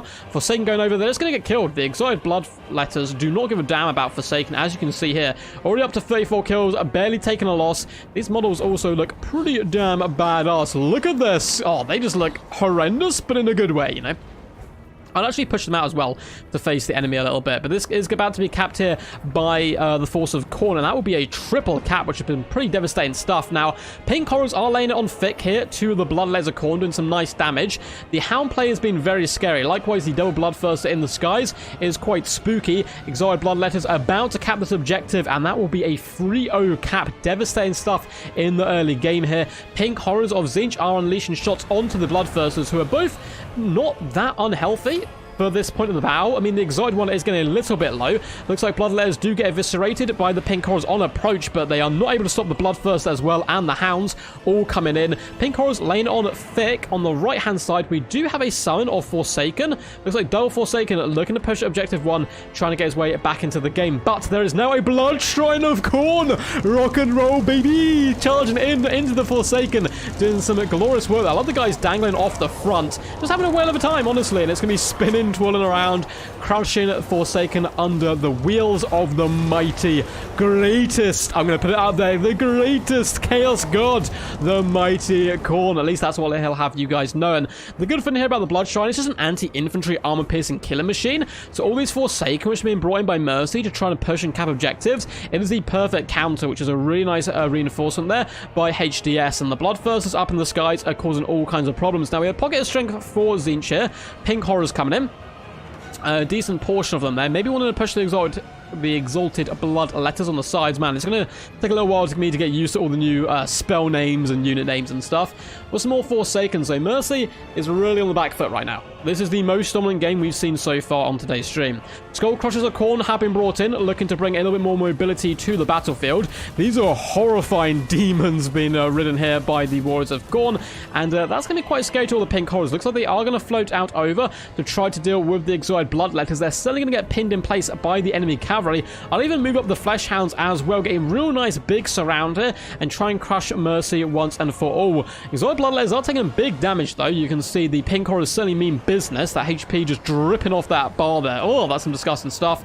And Forsaken will be moving in, hopefully turning the tide. But look at this. The Flesh Hounds have been activated. The Skull Crushers have been activated. The Pink Horrors have zero protection here. They may kill the Exiled Bloodletters, but there's nothing to pin these guys in. We need some Doom Knights, or we need some Knights of Tzeentch, anything with mass to pin in the enemy, and then you bring all these ranged troops, because they're getting bullied off the battlefield at the moment. Now, this objective was getting recapped by Tzeentch, because there's only single entities over here for Khorne, but they've been able to drive away the Forsaken here, run them over, and force them off the battlefield, and it is looking devastating right now. 3,300, nearly a 3,000 cap lead so far from the forces of the mighty Khorne. Bloodletters pushing in, as well as Skull Crushers and the Flesh Hounds really running over the Forsaken now. Pink Horrors are not having a good day, and in that front fight we can see the Exiled Bloodletters decapitating Forsaken, piercing through rotten flesh as well as tough mirrored armor, and yeah, it's not too good for the Forsakens. A bit of Overwatch fire coming in still from the Pink Horrors, though they're getting slaughtered in the back. And now we see the Doom Knights. So Doom Knights have been activated. I fear it's a little bit too little too late. They will crush the enemy kind of skirmish units here. The Furies, the Flesh Hounds, they're going to get dumpstered by the Doom Knights. Horn of Khorne does go down, increasing the melee attack by 24 of this nice little unit here. And the Skull Crushers are one of the units who can fight the Doom Knights. So now the fact they're on the field, it's even harder, unfortunately, for Tzeentch to get a foothold on the game. Big scrappy fight going down here, but look at this. 4,000 to 400 cap lead is almost unassailable. I have seen one game featuring a Mr. Trin and a Mr. Intisty. I believe went to 4,500 cap, and the other person had 0, and the other person came back and won it. So it is possible, but I think you have to keep all your units back and come with a gigantic army and just size your opponent's army because you're getting that big buff here. So you can see again 17 per second coming in for the forces of Khorne. Tzeentch should be getting much more now. They're being like 20, 22, maybe even 25 now, just due to how badly they're losing and getting more supplies coming in. The pink horrors are raining shots in, trying their best here. We do also have Forsaken moving in to engage with the enemy. Doom Knights float back up into the skies, and I just think Tzeentch are lost right now. Like, what do we do? What can we possibly do to drag our way back into this game? I don't think much. I think the Khorne did better with their single entities in the early game and preserved them a lot better than Tzeentch could. They kind of got like bullied quite a bit, and because of that, the double soul grinder, it needs something to protect it, otherwise it will get taken down. Nice play though, GG's, well played to both these players. An awesome set of games. So I think we managed to get through 3 games overall. So we had 2 games where we half got through in the desync, which is quite sad. But it will be a 2-1 series there to HDS, I suppose, if this was going to be a best of 3, which is really awesome stuff. Well played to both these guys. Once again, Mercy the Mad, an absolute Chad here. He is mainly a campaign YouTuber. He has dabbled in multiplayer stuff a bit, but he really went toe-to-toe. This last game was pretty dominant from HDS, but all the other games, Mercy was going toe-to-toe and even taking some wins off his opponent as well. Some saying Khorne seem unstoppable. Khorne are going to be very good. I think Khorne are going to be the easiest to learn, and all these people picking up Khorne early, I think Khorne may be one of the most powerful factions, and then as time progresses, it's going to come down a couple of notches. I still think it's going to be very powerful. I've certainly had the most success with Khorne as well, but I've also seen players really overcome and bully Khorne. So it just depends here, but I think they're the easiest faction to learn, and I'm actually going to recommend them to newer players. I'm going to do a video about it before launch, and hey, you're picking up the game first time, I would recommend Khorne, at least at the moment. Who knows, there could be big patches and changes before release. So the Exiled Bloodthirster did get just shy of 2,000 damage value. The other Bloodthirster, 2,500. My god, the double team of the bros. That was some scary stuff for sure. 900 on the Bloodletters. The Hounds, 749, 847 damage value. I really like the reinforcements of the Scroll Crushers. I think it countered the majority of what Tzeentch had brought to the battlefield at that point. With the Soul Grinders going down, I think Mercy was like, okay, I'm going to put all my money into these Soul Grinders, and they can take out the enemy large. But once they went down, it was a bit of a problem for them. 720 value there on the Skull Crushers. I like the Exalted Bloodletter pick as well. 1,200 damage dealt. They're relatively quick as well. They got to the front line and held those objectives down. 1.1k on this unit of Bloodletters. Bloodletters as reinforcements I like quite a bit. And Flesh Hounds here, 1.3k value. My god. I do quite like Khorne into Tzeentch at the moment. Going for those Mad Rashes can be very, very scary stuff indeed. For Mercy the Mad, the Fate did okay considering he was bullied for so long. Soul Grinders, 1.1k and 800 damage value. Not shabby whatsoever, considering how badly they got bullied early on. Their long range is devastating, but you have to protect them. So if we had cut the Forsaken and maybe cut Fate Weaver and added in the more powerful melee combatant, particularly against Khorne, then you got 3 single entities versus 2. Maybe it would be possible, or maybe drop the Forsaken and add in something like a Doom Knight to contest the air and fight a little bit harder and protect the Soul Grinders. I think Mercy would be in a great position. So decent job by the lad there. 720, 965 damage value. That was for the Forsaken and the Pink Horrors. The reinforcements never really got going, unfortunately. We did have a lot of cav, which have been so nice, but it just couldn't get onto the battlefield. Just trying to spawn out as many units as possible and bring them to battle. No cheap blue horrors, which is interestingly going for a bit more expensive pink horror build there. A little bit more elite, unfortunately, did not pay off there. So we do have to end the stream in just a second. We've got a couple of minutes left. So let's quickly pop out there. And if you guys have any questions, feel free to ask. Looks like the lads have left. I'll say GG, well played quickly there. If you guys got any questions, feel free to ask now, and I will answer them. And then we'll do a few things before we close out the stream. Thanks for playing, lads. Awesome stuff. I was going to hop in and play Mercy, but because of those 2 desyncs, we don't have time. So we will have to close the stream there. Hope you guys enjoyed, though. I will wait for some questions, and we'll speak through them a little bit before we close the stream off. But I hope you guys enjoyed the stream. If you did, make sure to like and subscribe and all that good standard YouTube stuff. It actually helps out the channel, hugely. I'm not even going to front. It helps out so much. So yeah, I really appreciate you all. We've had a crazy load of love recently. Some really awesome... I've seen a message there, which I'll reply to after. Had some really awesome support over the last week on this early access stuff, and I really do approve of it. So we will be back with Warhammer free action from Thursday onwards for a little bit once again. But tomorrow shall be Warhammer 2. Feel free to check it out, though. It's going to be a clan war, so it should be quite exciting. Who counters Khorne? Who counters Khorne the best? Well, you've obviously, guys, you've only seen like a small... You've seen a selection of the factions, yes? I don't want to spoil anything. So there are factions which are good against Khorne, don't you worry. They're very good factions against Khorne. I also think Cathay can be quite nasty against them as well. Our tournament's going to be a blind pick first, then pick and ban. We'll have to wait and see, Caleb. With only this many factions in the game, it'd probably be pick one, ban one, or it'd be blind picks. And luckily ranked leaderboard is just blind picks now, which is so good. Like, you can't be like spam hard countered. Yes, people can just leave the game if they want. They can just like, oh, you know, I don't want to play against Khorne, so I'm going to leave the game. Which, that can still happen. But you can't load into lobby, someone come and instantly pick dwarfs, instant lock in once you've picked, you know, Empire or Psych, and just counter pick you straight away, because it's blind before you're going in, which I think is a massive improvement, personally. Massive improvement. Enjoyed and liked. Glad you guys enjoyed. Very much glad you enjoyed. Thank you guys as well for all the donations as well, and love today. It's been pretty damn huge. No one using ogres. Henry, you will see ogres in the future. Ogres are awesome. I absolutely love ogres. They are one of my favorite factions, but no one can show, going to show certain factions at the moment. Currently, we can show Tzeentch, Khorne, Nurgle, and Grand Cathay. That will be changing soon. Yeah, I don't think Nurgle's going to be for everyone, Vampire, but good Nurgle players are going to be disgusting. They're going to be disgusting. Yeah, rank being blind pick is so good. Thanks to Heaps for the invite, and thanks to HDS for the games. It was great fun. Well played, Mercy. Mercy, you mad lad. I love it. Hopping in here. Again, Mercy's a fantastic campaign YouTuber. He took part in the recent Teach Me Total War event. I've been delving his feet a little bit more into my play, and bro, you played really good. HDS is nasty. HDS has been kicking my ass. Like the last week, I got a couple of wins off him, but he's been like beating me for the most part. So you'd put up a really good fight against him. Very well impressed. How do you think Skaven will fare? I think they're going to fare pretty good. People ask me when I can show off different factions. I'm not going to like speak about like embargoes and stuff, guys. Like, you'll see. You'll see when it comes. Don't worry. We've only got like a couple of weeks to release, so you're going to be seeing a lot of the new faction stuff in the coming weeks and so on.